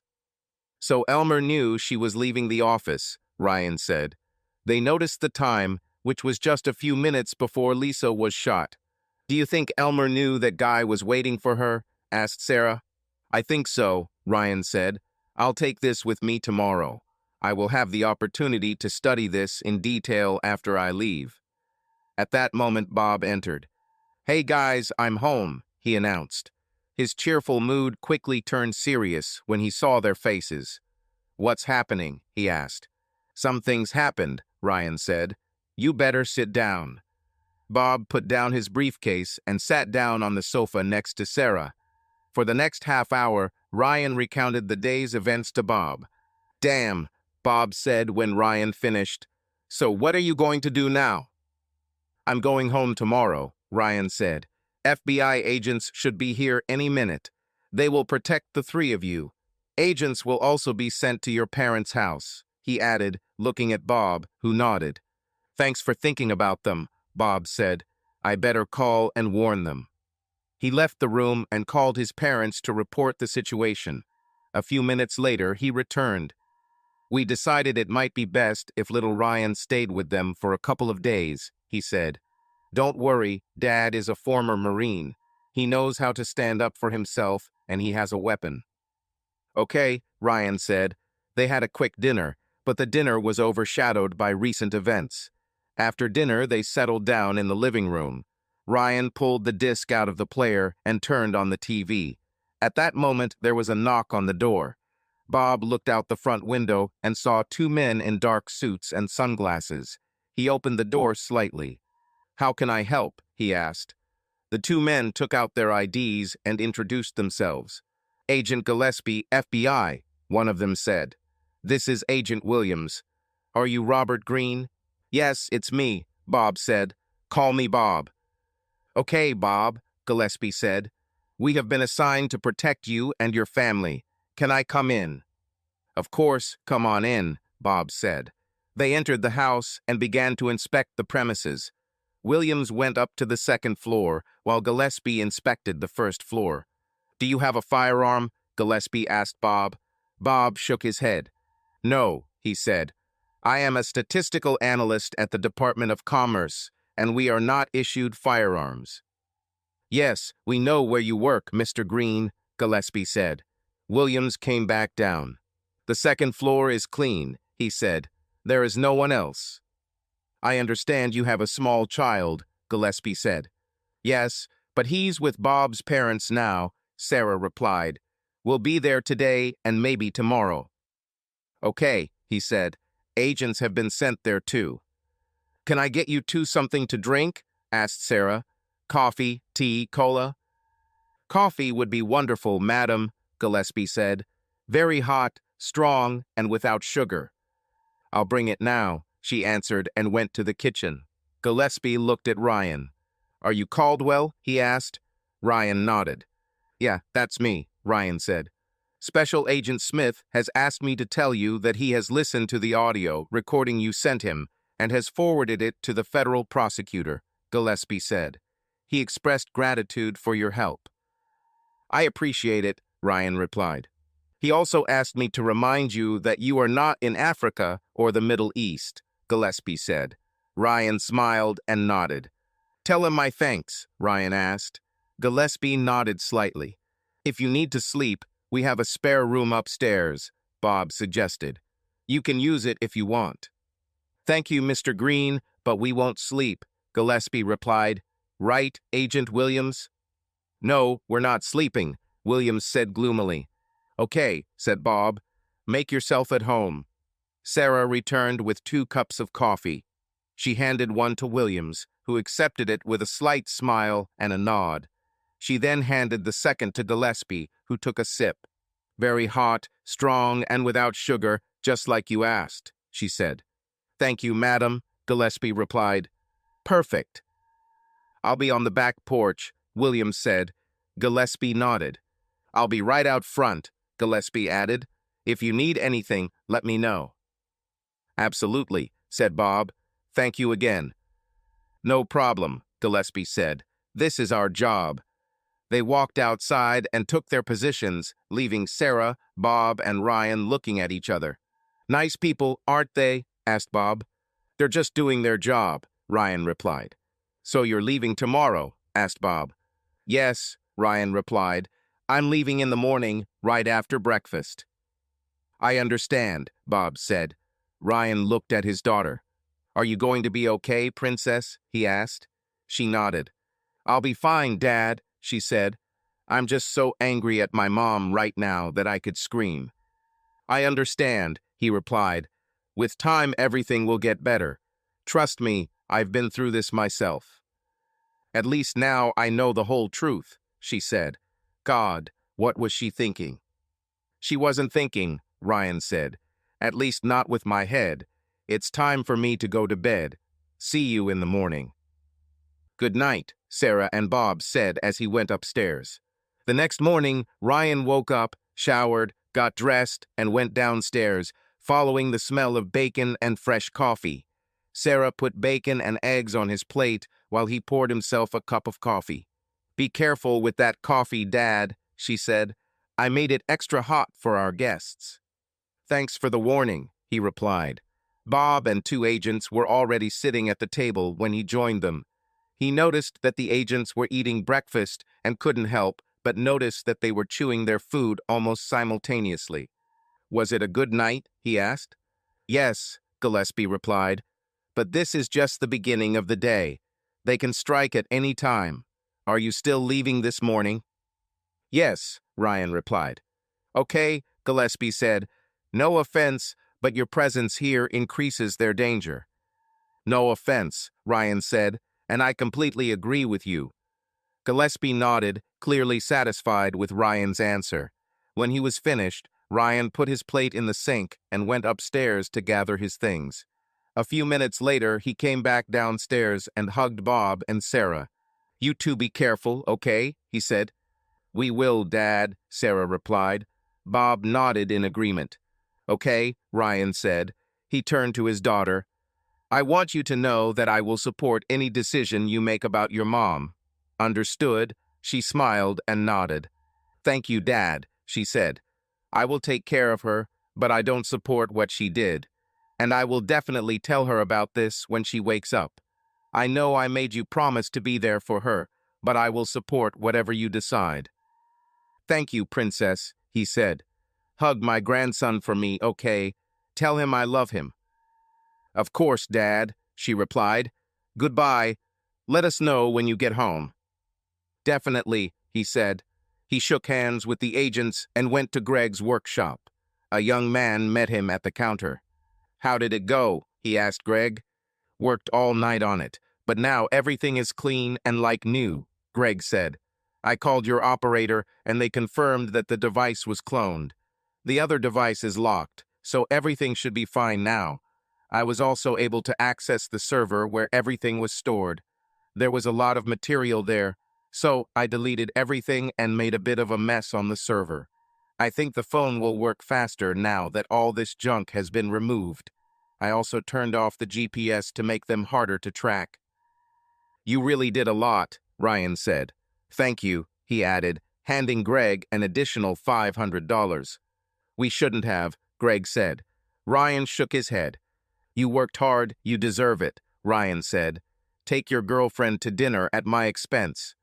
Greg smiled as he pocketed the extra money. "Thank you," he said. "If I can help with anything else, let me know." "Definitely," Ryan replied. He left the store, but before he left the parking lot, he called Jorge. "What's happened?" Jorge asked when he answered. "On my way to the airport," Ryan said. "Do you have a couple of minutes?" "Of course," Jorge replied. "Are you coming home?" "Yeah, at least for now," Ryan said. "How did it go with that Tyron guy?" Jorge laughed at Ryan's deliberate distortion of his name. "He's in custody now, and he's singing like a canary," Jorge said.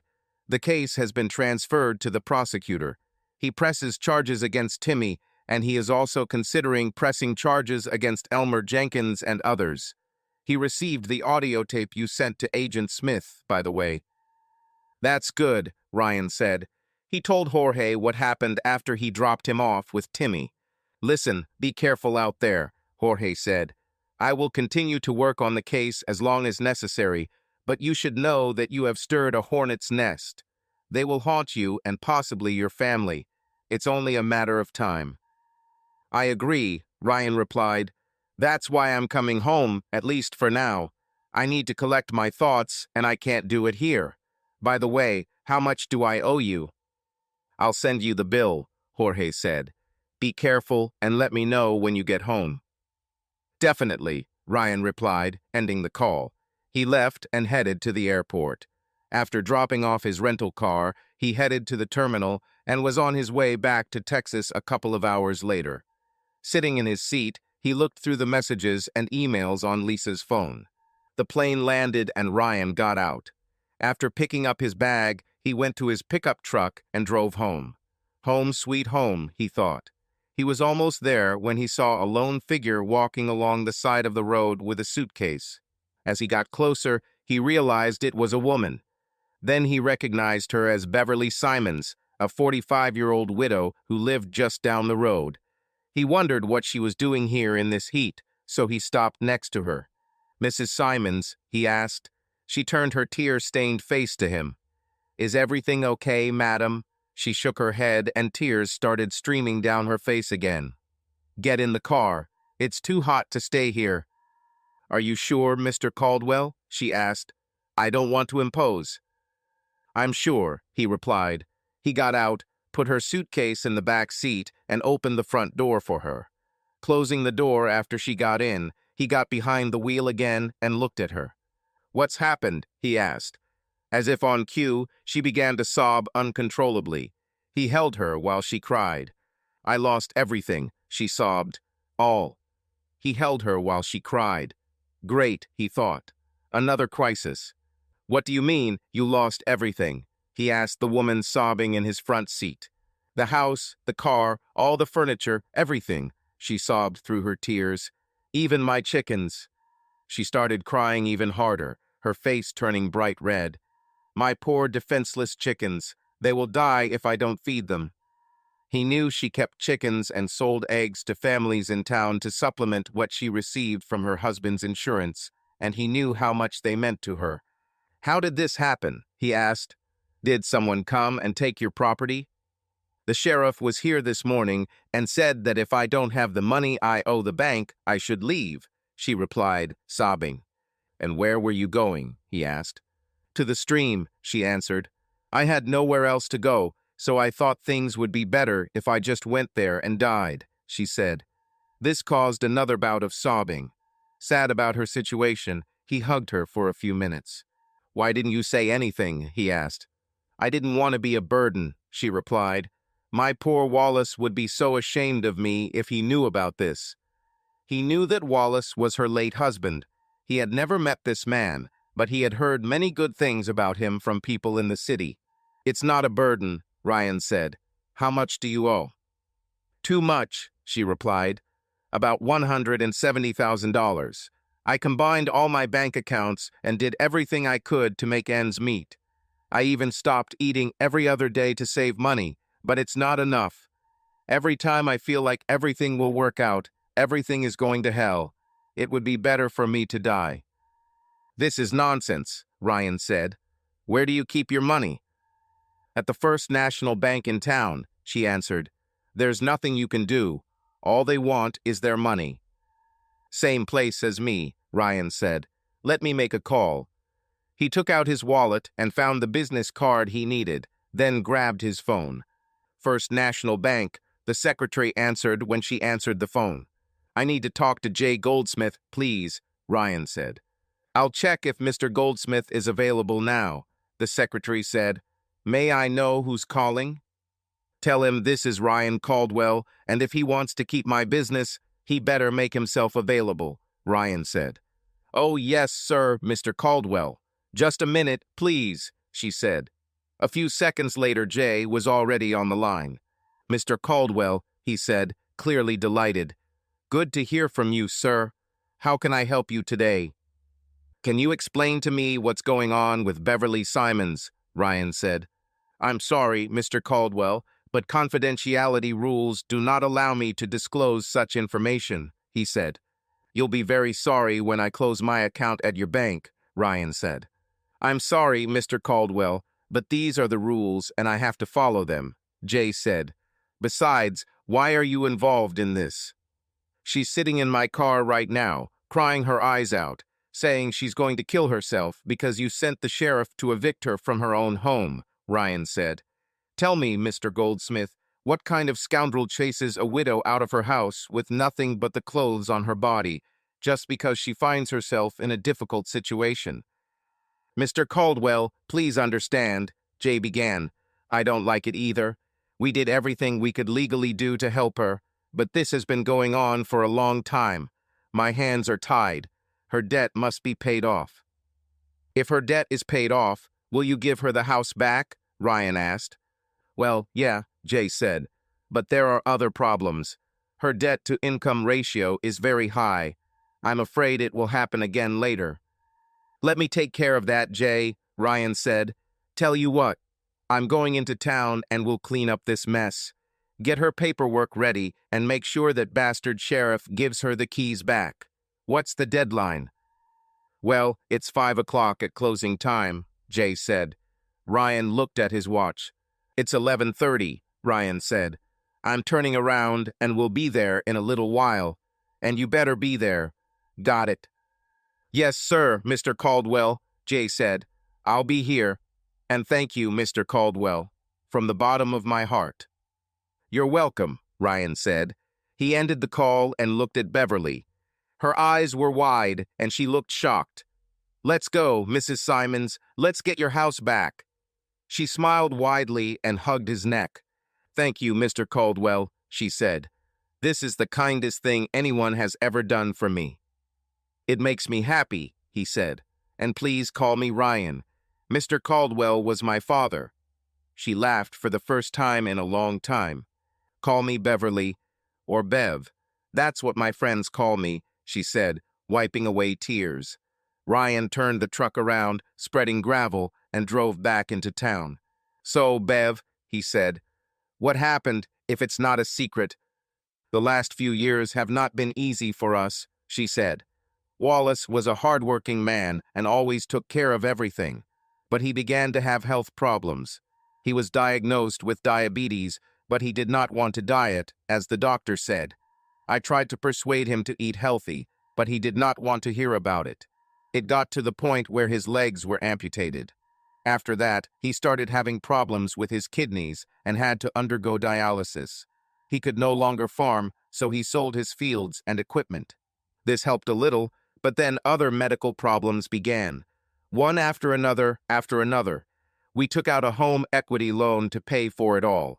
He went into disability retirement and 7 or 8 months later suffered a massive heart attack. He didn't survive, she said. We spent almost everything we had on his final expenses and funeral, she continued. I received part of his pension and sold eggs to make ends meet. It wasn't easy, but I managed. I still had a mortgage and other expenses, and my monthly income went almost entirely to them. And then this damn pandemic hit. Half the city was out of work, and my egg sales were almost dry. Jay did everything he could to extend the loan, but it still wasn't enough. Then my car broke down, and I had to fix it. And that's it. Now this. Are you saying that your husband is retired? Ryan asked. He was supposed to be 25 years older than you, yes? Yes, she replied. I knew him all my life. He was a friend of my parents. They died in a car accident, and he took me in. They were poor all their lives and had nothing, basically. They didn't even have their own trailer, which we lived in. Wallace allowed me to stay with him after they died. I didn't want to be a freeloader, so I helped him on the farm. I cooked, took care of the house and all the animals while he worked in the fields, but I refused. Why? Ryan asked. I only ever wanted to be a wife and mother, she said. You don't need a higher education for this. Perhaps so, Ryan agreed. Wallace and I ended up falling in love, she continued. I've always had a little bit of a crush on him, so it was easy for me. We got married, had a boy, and I thought we'd be together forever. And then he died. I've heard a lot of good things about him, Ryan said. He was a good man, she said.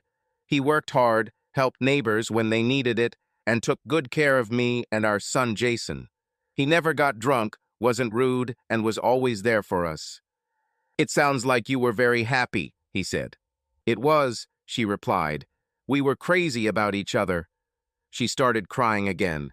And now I've lost everything we worked so hard for. You haven't lost anything yet, Ryan said.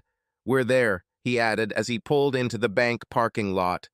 Maybe you should clean yourself up, he said, handing her a clean handkerchief. She wiped her face and checked her makeup in the passenger seat sun visor mirror. Are you ready? He asked. She looked at him and nodded. Okay, he said, smiling. Let's do this. She giggled and got out of the truck. They entered the bank and Ryan headed straight for the elevator. They went inside and Ryan pressed the button to the 4th floor, where Jay's office was located. An attractive secretary greeted them as they exited the elevator. "Mr. Goldsmith is waiting for you, Mr. Caldwell," she said. "Please go straight ahead." Beverly looked at Ryan and wondered who this man was and why he was so revered. She knew nothing about the man who bought the old Winters house and thought that he was just a lonely tramp living in this old, falling-apart house. And what happened to his face, she thought. "Thanks," Ryan said as he walked towards the double doors. He opened the door and motioned for Beverly to go through first, then closed the door after he had gone through. Jay stood up from his desk and extended his hand. Ryan shook it and nodded to Sheriff Coltrane, who also stood up to shake his hand. "Let's figure this out, okay?" Ryan suggested. Jay nodded. "How much does Mrs. Simons owe in total?" Jay wrote a number on a piece of paper and handed it to him, $175,253.84. Ryan looked at Jay. "If this is paid for, will you give her everything back?" he asked. "Yes," Jay replied. "But like I said earlier," he began before Ryan interrupted him. "Yeah, I know," Ryan said. "Debt-to-income ratio. But if her debts are paid off, that shouldn't be a problem, right? From what I understand, that's the entire amount she owes on all her obligations." "That's true," Jay confirmed. "But she still has monthly expenses. Bills, utilities, gas, food, etc. What she gets now barely covers it." "Okay," Ryan said. "Let me take care of this. What needs to be done?" Jay put the card reader on the table. "Just insert your debit card and enter the code," he said. Ryan did it. "Now enter the amount you want to transfer," Jay added. Ryan did some quick math in his head and entered the amount of $1,750,000.84. It was a little less than 1% of what he had deposited at Jay's bank, but he thought Beverly deserved a break. "Are you sure about this?" Jay asked, his eyes widening. "Absolutely," Ryan confirmed. "That should mitigate any problems with her debt-to-income ratio, right? Even after taxes, it should last her for a long time." "Yes, it is," Jay replied. He turned to Beverly. "Mrs. Simons, please insert your bank card to complete the transfer." Beverly nodded and inserted her card into the card reader. They watched as Jay pressed a few buttons on the computer. "The translation is complete," he said. "Let me do one more translation. Wait a minute." They watched him type something on his computer. He pressed the enter key and watched the process for a few more seconds. He then pressed a button on his phone and the secretary answered. "Yes," the secretary answered. "Mrs. Barber, please come to my office," he asked. "And take a notary stamp with you if you can." "Now, sir," she replied. A few minutes later, she entered the office. Jay looked at Sheriff Coltrane. "Sheriff, would you mind witnessing my signature on this?" he asked. "It would be an honor," the sheriff said, standing up. They signed all the papers and Mrs. Barber notarized them. She made copies and returned to Jay, who gave copies of the documents to Beverly. "Mrs. Simons, here are the documents confirming that all your debts to this bank have been paid in full," he said. "You'll receive the title to your home and the title to your car within days." He turned to the sheriff and handed him another package of documents. "Sheriff, could you please take this to the court and have it processed starting today?" "It will be my pleasure," said the big man, accepting the documents. "While I'm at it, I'll remove the public notice from the paper. I don't want people to think anything is wrong." "Do it," Jay said. It was common for the local newspaper to publish public notices about legal matters such as foreclosures, divorces, and auctions. Sheriff Coltrane approached Ryan, holding documents in his hands. "Mr. Caldwell," he said, "I want you to know that it was really hard for me to do what I did earlier. I don't get any pleasure out of it. Please accept my apologies." "Acknowledged," Ryan replied, "but I think you should apologize to her." "You're right," the sheriff said, nodding toward Beverly. He smiled at her. He took a bunch of keys from his pocket and handed them to her. "I'll send a deputy to your house to remove all the locks," he said. "You take care of this man now, okay?" She smiled as she accepted the keys. "Thank you, Sheriff," she said. "I will." He turned back to Ryan. "It was the most amazing thing I've ever seen," he told Ryan. "You are a good man, Mr. Caldwell, and I thank you from the bottom of my heart." "Thank you, Sheriff," Ryan said. "You let me know if I can help you with anything, okay?" the sheriff suggested. "Actually, I have one request," Ryan said. "Which?" Sheriff Coltrane asked. "No publicity," Ryan said. "I know how things like this can spread in a small town, and I don't want any publicity." "Consider it done," the sheriff said. "Have a great day," he added, touching his gray Stetson before heading out. "Here is your new balance, Mrs. Simons," Jay said, handing Beverly a small piece of paper. Her eyes widened when she saw the amount in the account. She turned to Ryan. "I can't accept this," she said. "I can never give this back to you." Ryan smiles.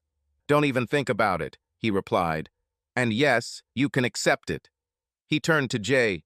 "I assume you will appoint one of your financial advisors to help her create a budget and manage those funds so that they will last for a long time." "I'll handle it personally," Jay said. "Just curious, why did you do that?" "I don't mind helping someone who is genuinely trying," Ryan said. "Besides, I know what it's like to lose everything that means something to you. A wise old man once gave me a second chance, so I decided to do the same for another person." "I understand," Jay said. He turned to Beverly. "Call me this week, and we can set up a meeting, okay, Mrs. Simons?" he asked. She nodded. "Definitely," she said. "Thank you very much." They said goodbye and left the bank. Beverly was stunned by what Ryan had done and wondered what he would want in return. He opened the door of his truck and helped her inside, then took his place behind the wheel. "When was the last time you ate properly?" he asked. "It's been quite a while," she replied. "Why do you ask?" "I don't know about you, but I'm hungry," he said. "Why don't you let me treat you to a nice dinner?" "Are you sure?" she asked. "After everything you've already done?" "It's just lunch," he said. "Besides, it won't be long before the sheriff's deputy gets to your house." "Okay," she agreed. "It's been a while since I've been invited to dinner by a handsome man." "Maybe you should get your eyes checked," Ryan chuckled, pointing to his scar. Beverly smiled. "A woman's intuition tells me that behind this rough exterior there is a kind, handsome man," she replied.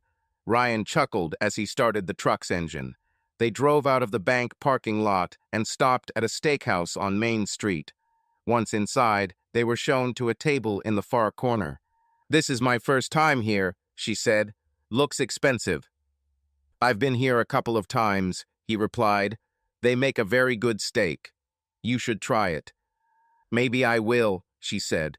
"It's been a long time since I've had steak." They placed their order and waited for the food to arrive. "So," Beverly began, "I told you my story. What's yours? What did you mean when you said you know what it's like to lose everything?" "I was married once, too," he began. "It was a long time ago. I thought I had a good life, but everything went to pieces." "What's happened?" she asked. "I was a mechanic," he said, "as certified master mechanic. Dreamed of one day opening my own shop." "Mechanic?" she asked again. "Are you still fixing cars?" "Not for a long time," he replied. "What happened, if it's not a secret?" she asked. "I don't mind sharing," he said. "We were married for about 17 years with my high school sweetheart. I had a good job, a comfortable home, and a family. One day my wife came home and announced that she wanted a divorce. She said that she did not want to be married to a dirty mechanic who was going nowhere. Not moving. She seems to have found greener pastures with a wealthy oil tycoon." "Oh my God," Beverly said. "It must have been terrible." "It was," he admitted, "and to add salt to the wound, my daughter announced that she would go with my wife." "I'm so sorry," she said. "It's not your fault," he replied. "They both died for me that day, just like my dreams." "That must have hurt you very much," she said. "I can't even imagine what it was like." "You can," Ryan said. "I felt almost the same way you did when I picked you up this morning." "But at least you still have a house, right?" she asked. "You still have your job and the dream of your own workshop." Without Lisa and Sarah, none of this mattered anymore, he replied. And what did you do? She asked. I cried in my beer mug. I even thought about committing suicide a couple of times, he said. Oh God, she said. One night after the divorce was finalized, I ran into an old friend at a bar, he continued. He offered me a job and I accepted. I spent the next 9 years traveling abroad a lot. What were you doing? She asked. Where have you been? I was what you might call a private security consultant, he said. Wherever there were bad people with bad intentions, stopping good people from living honest lives, that's where I was. Africa, South and Central America, the Middle East. Take your pick. So you were something of an equalizer, she said. I never thought about it that way, he replied. But yes, you can say that it was so. And I guess you got paid well for that job, she said. Yes, he confirmed. Much more than I ever made as a mechanic, and I had a friend who helped me make even more money with the money I was making. Is that how it happened? She asked, pointing to the eye patch and scar on his face. He nodded. Yes, he said. This was my last job. The sheikh I worked for made it so that I could retire from this business. Is this the wise old man you were talking about earlier? She asked. He was, Ryan said. He told me to go to a quiet place and find peace. And you came here, she said. Ryan nodded his head. Yes, he said, and this has been my home ever since. I always wondered why anyone would buy this old house that was falling apart, she said. I remember playing with the children who once lived there. Even then, the place looked deserted. What are you doing now? Right now, I'm just dealing with family issues, he said. I thought you said your family was dead to you, she said. It was, Ryan said. It turns out that my daughter married an analyst who somehow managed to find me. She had a rare blood disease and required a bone marrow transplant. I helped her. And of course, I met her mother. Let me guess, Beverly said. They want you and your ex-wife to be friends or something, right? Ryan chuckled. Something like that, he said. Have you made up? She asked. What, make up with her? He asked again. He shook his head. No, he finally said. It's a little difficult. No, Ryan, she said. She broke your heart with her betrayal. I understand that you wanted to help your daughter. She is your flesh and blood. But I can't imagine becoming friends with the person who destroyed you like that. You are very wise, Beverly Simons, he said. Plus, I learned a few new things about my ex. About? She asked. I just got back from meeting my family, he said. She was shot in the head. I'm sorry to hear that, she said. Do they know who did it? We know, he said. We have an idea why this happened. Wait a minute, she said. I saw something on the news about a female CEO of an oil company who was shot and killed. Was it her? Yes, he said. Wow, she said. So what now? I don't know, he said. If there's anything I can do to help, let me know, she said. He smiled. I don't know how you can help, but thanks anyway, he said. They finished lunch and left. I don't feel comfortable asking after everything you've already done, she said. But could you stop by the Piggly Wiggly store? I need to buy something. Of course, he said. I need to get something myself. They stopped at the store, and he walked with her, pushing the cart as she filled it with groceries. Her eyes widened as she saw him grab a bag of hot dogs and some frozen dinners. Are you eating this? She asked. Yes, but what? He asked. It's better to have the cardboard that this crap is packed in, she said. That's what I heard, he said. They paid for their purchases, and Ryan loaded them into the truck. They got back into the car and drove on. When they got to her house, the gate was unlocked and open.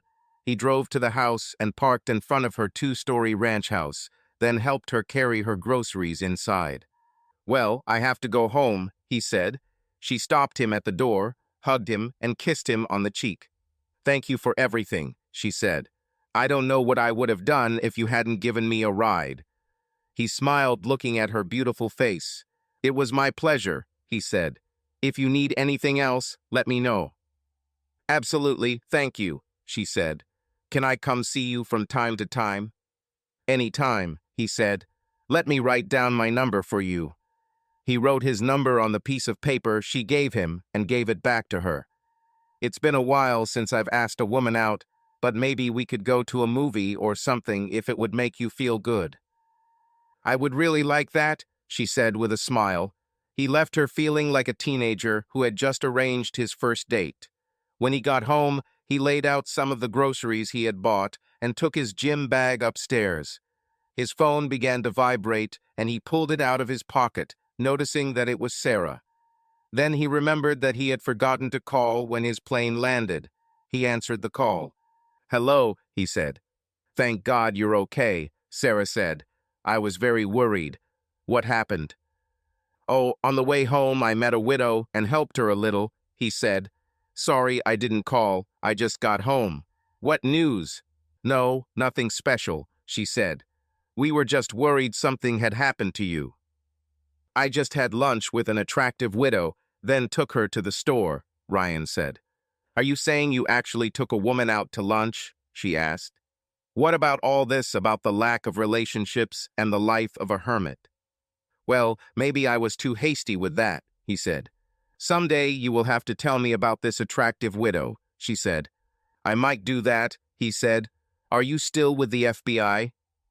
"Yes," she said. "Giles Spy plays cops and bandits with little Ryan, if you can believe it." "I wish I could see that," Ryan said. "Listen, be careful, okay?" "Of course, Dad," she said. "By the way, I need to go cook dinner. I'll call if I hear anything new." "Do it," Ryan said. The call ended, Ryan went downstairs, prepared a fresh pitcher of sweet tea, then walked out onto the front porch. He sat down in his rocking chair, lit a cigarette, and took out Lisa's phone.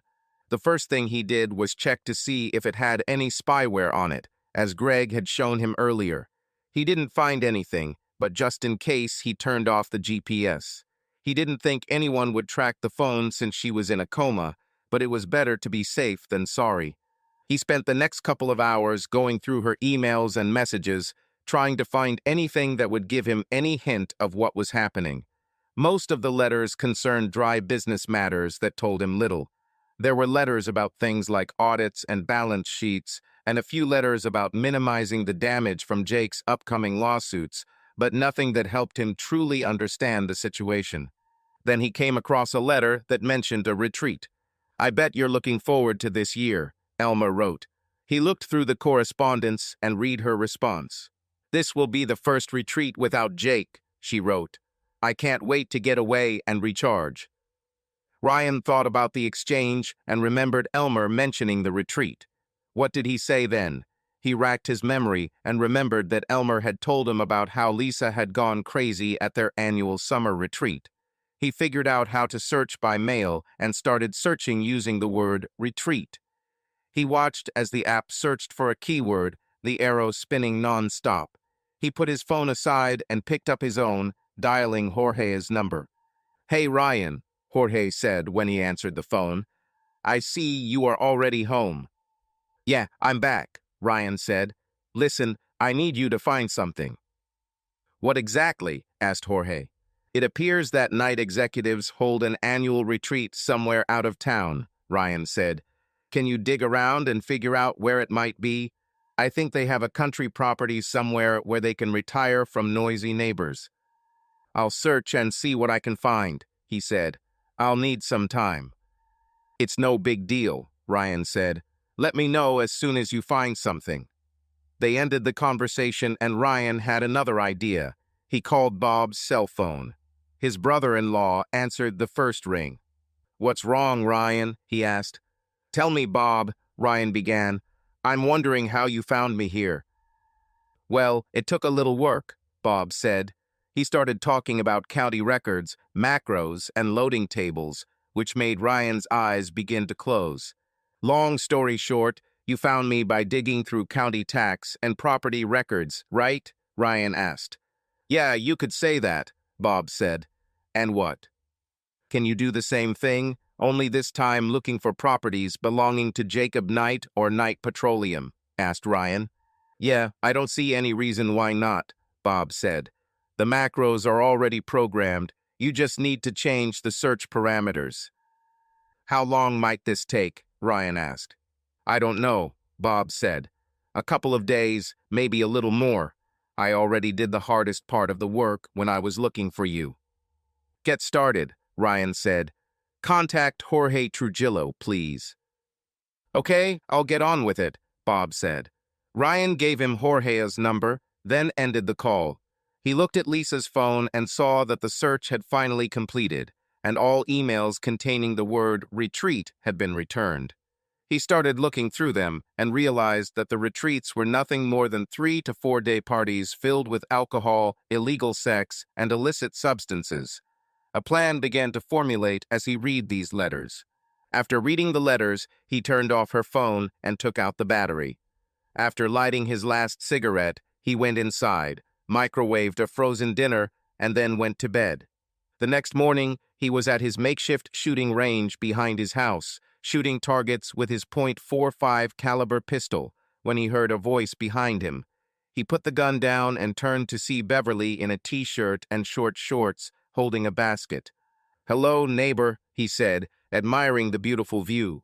Beverly looked at least 10 years younger in those shorts, which showed off most of her well-shaped legs. "Hello to you too," she said. "I decided to practice shooting." "Yeah, I like to stay in shape," he said. "You seem to be doing pretty well, considering you only have one eye," she said. "Can I try it?" "Of course," he said, handing her ear protection. She put them on, then inserted the magazine and inserted it into the handle. He was impressed that she knew how to use a gun. She took a stand and, holding the pistol in both hands, fired 9 bullets at the paper target he had set. She put down the gun and they looked at the target. One shot went up and to the right, but the rest formed an impressive group in the center of the target. "Great shooting," he said.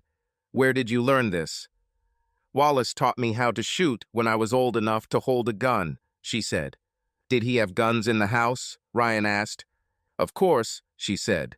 "But we had to sell them. Everything except my old .410 shotgun. I use it to keep coyotes away from chickens." "I'm impressed," he said. "I take it you have a couple of guns too," she said. "Yes, a couple," he said. "What's in the basket if it's not a secret?" "It's no secret," she said. "I made lasagna and thought we could have dinner tonight. If you don't mind, of course." "I don't mind lasagna," he said. "Let's go to the house. It's just dinner time." He took the basket and they went to the house. "I really like what you did with this place," she said. "Doesn't look as sad as before." "Thank you. This place treats me well, so I decided to decorate it a little," he said. He opened the back door and motioned for her to come in, examining her legs as she walked in front of him.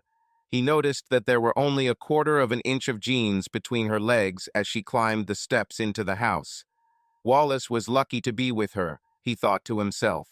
"I see you also renovated the inside," she said. "Very nice, but it seems a little austere," she added, looking around at the empty walls. "Well, I don't see the point in cluttering the walls," he said. "Maybe you need to make some new memories here," she said. "Happy memories." "Maybe," he said with a thoughtful look. He placed the basket on the kitchen table, and she began to unpack it, placing the dish of lasagna on the rack he had next to the microwave. He took out a couple of plates and cutlery and placed them on the table. Then he took a couple of glasses. "I hope you don't mind sweet tea," he said. "There's also Coca-Cola." "Sweet tea is the way to go," she said. He put ice in glasses from the refrigerator door and poured tea for both of them. He took a couple of coasters out of the drawer and set the lasagna on the table. Beverly took the stand and placed it on the table. He took a spatula and put a portion of lasagna in it. "I hope you like it," she said. "I haven't cooked something like this for a long time. I like to add a lot of mushrooms and cheese." "I love lasagna," he said, "especially when it's loaded with mushrooms and loaded with cheese." He took a piece and enjoyed the taste. "Oh my God, Beverly, this is the best lasagna I've ever had." She smiled, her face flushed with embarrassment. "Thank you, you're very kind," she said. Not at all, he said. I could eat like this every day. Is this what you have in store for Wallace? Yes, she said. I loved cooking for him, and it was a pleasure for me to cook it for you. He looked at her, noticing her soft eyes, dimples, blonde hair tied in a ponytail. Thank you very much, he said. It's much better than frozen dinners, trust me. She laughed. Glad you liked it, she said. So how was your day? He asked. Well, I went into town and bought chicken feed, she said. Good food this time. I feel great. I don't know, alive for the first time in a long time. I can't even tell you how many years it's been since I felt this good. I had to call, I would have helped, Ryan said. Those bags of feed must have been heavy. Nonsense, she said. I'm a farm girl. I've been carrying bags of feed since I was a child. I believe, he said. They ate their portions, talking about small things. Ryan felt more and more comfortable with this woman, and for the first time in a long time, he truly felt good. After dinner, he put the dishes away, rinsing them in the sink and putting them in the dishwasher. Beverly covered the lasagna and put it on the stove, as it was still too hot to put in the refrigerator. He filled their glasses with tea and headed out to the porch. Sorry, he said. Habit. I usually like to smoke on the porch after eating. Wallace and I did it too, she said. Can I join you? Of course, he said. They walked out onto the porch, and Ryan gave her a cigarette and picked up a lighter. He took out another one and lit a cigarette, taking his usual place. She sat down next to him. I really like this time of day, he said. Not too hot, not too cold. Me too, she said. It's been a long time since I could just relax and enjoy the moment. I understand, he said. Tell me, how long were you married? I think about 23, she said. I was 19 and he was 44. We were so in love. You said you had a son, Ryan said. Where is he now? He studies at the Naval Academy in Annapolis, she said. I received an appointment from Congress. He is a second-year student. I want to be a naval aviator. You must be proud of him, Ryan said. Very, she said. Very proud. He's the first in our family to go to college, let alone the Naval Academy. I've seen these naval pilots in action, Ryan said. They know their stuff. Did you serve? She asked. In the army, he said. Infantry, served in Iraq and Afghanistan. Wow, she said. That's impressive. He shrugged. Can I ask you a personal question? Please, he said. Are you in a relationship now? Do you have someone special? Well, except for your daughter and grandson, she said. He shook his head. No, he said. I vowed not to get into a new relationship after Lisa and Sarah left me. That was over 10 years ago, she said, shocked. Well, I was no angel, he said. I've been with a few women, but not for more than a couple of hours. I understand, she said. And you? He asked. No, there was no one in my life either, she said. To everyone here, I am the widow of Wallace Simons, the one who sells eggs. Surprised, he said. Why? She asked. You're beautiful, young, and looking great in shorts, if I may say so, he said. She smiled. Do you think so? She asked. Wallace loved it when I wore them. He said it reminded him of the girls from Lil Abner's cartoons. I understand, he said. To be honest, for the past few years, I haven't been able to relax and think about anything but bills, she said. She got up from her chair and stood in front of him. You know, it's been almost 6 years since I've been with a man, and I've only been with one man in my entire life. She unbuttoned her shorts. I know we've just met, but I feel connected to you. I hope you don't think I'm too pushy, but I want you inside me. Please. Before his eyes, she took off her t-shirt and threw it on the chair, exposing her neat breasts. She unbuttoned her shorts and let them fall to her feet. She got out of them and put them on the chair along with the t-shirt. She stood in front of him, naked except for a pair of sneakers. Make love to me, Ryan Caldwell, she said. Please, I want you so much. He stood up, picked her up, and carried her into the house. Her lightness surprised him.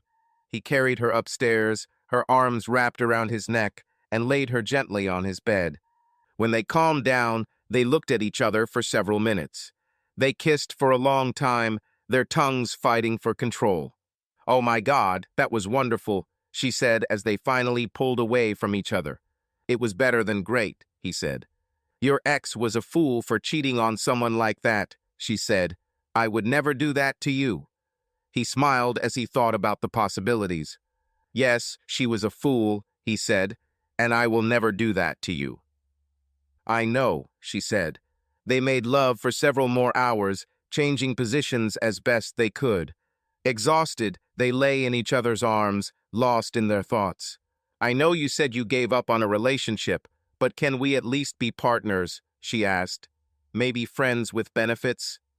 "Maybe I was too hasty in leaving the relationship," he said. "But yes, we can be partners." "Then it's agreed," she said.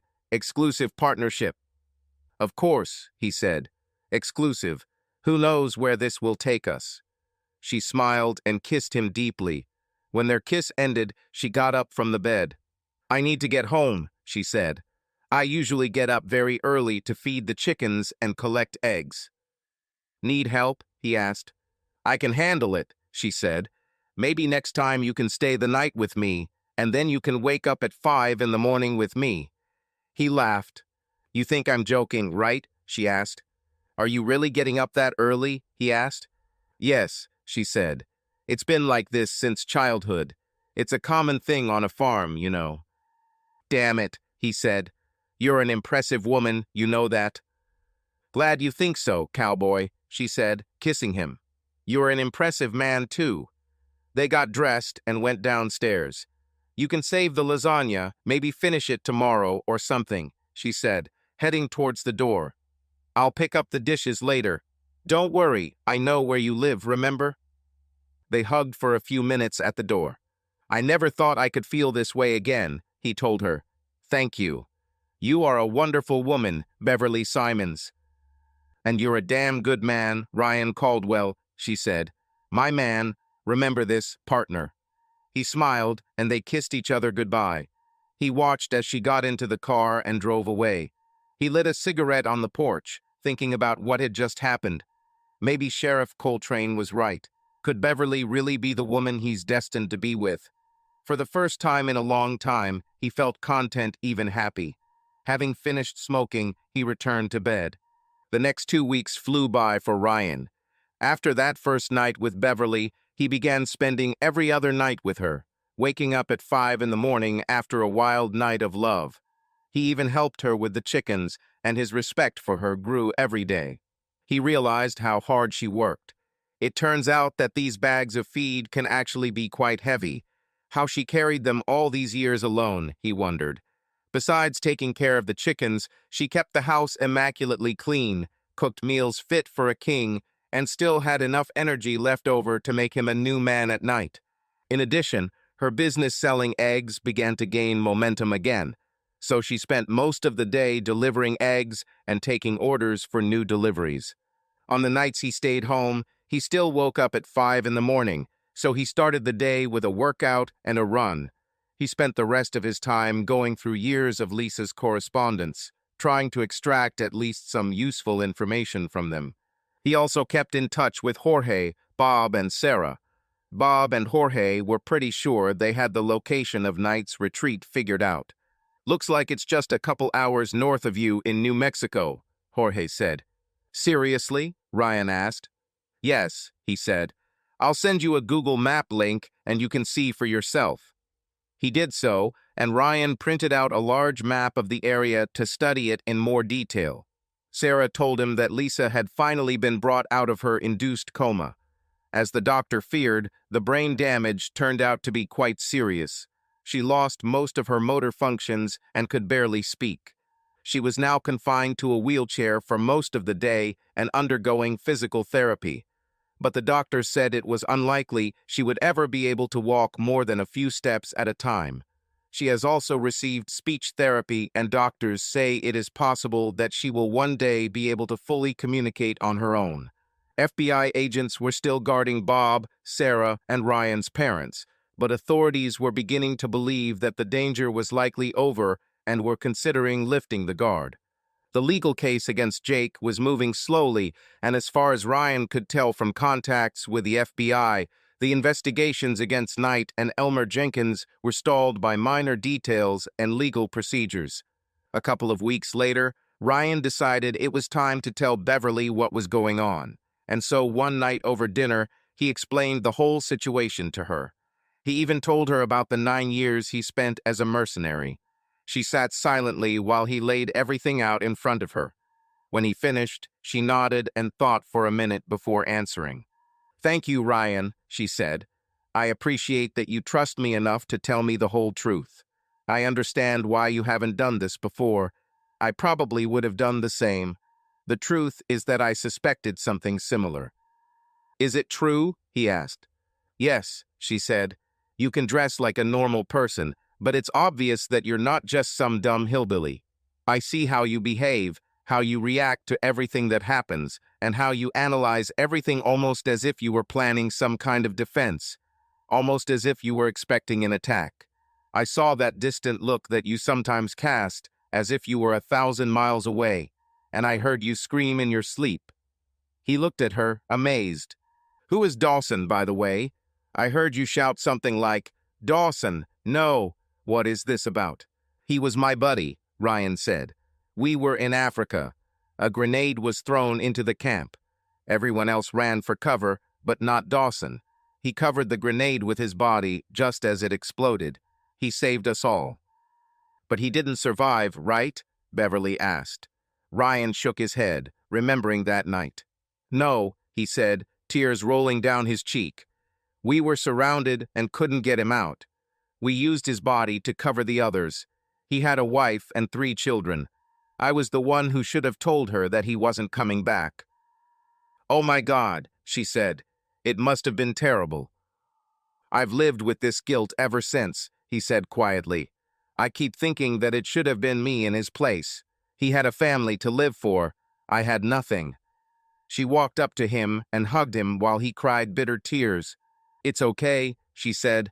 "It's in the past. It's all over. Now I'm with you. I'm curious, why did you decide to tell me all this now?" "Because I'm starting to fall in love with you, Beverly," he said. "I don't want there to be any secrets between us." "You know what, cowboy?" she asked. "I'm starting to fall in love with you too. I'm your partner in all of this, remember?" He nodded. "And where you go, there I go. That's my nature. Can you hear me, soldier?" He smiled and nodded. "I hear you," he said. "Clear and clear." "Okay," she said. "So what are you planning to do with this retreat? Are you going to go there?" "I don't know," he said. "It tempts me. There's still a lot to think about." "Just don't do anything stupid," she said. "I just found you, and I don't think I could handle losing you." He smiled. "Don't worry," he said. A week later, the call he had been dreading came. He had just finished dinner at Beverly's when the phone rang. "Ryan?" Bob asked when he called. Ryan knew right away that Bob was upset. "What's going on, son?" Ryan asked. "They took Sarah and little Ryan," Bob said, panicking. "Who took them?" Ryan asked. "Elmer's people," Bob said. "I came home from work and 2 FBI agents were dead in our living room and Sarah and Ryan were gone. They left a note demanding that the authorities be removed or Sarah would become the center of their next retreat. I called the FBI, but I don't know if they are doing this. They don't tell me anything." "Okay, son," Ryan said. "I'll handle it myself." Subscribe to our channel so that your love doesn't cheat on you, and go ahead and listen to the next story, because this story is nothing compared to the next one. If you're under 18, don't even think. Click to the next one. Click to the next one. Click to the next one. Click to the next one. Click to the next one. Click to the next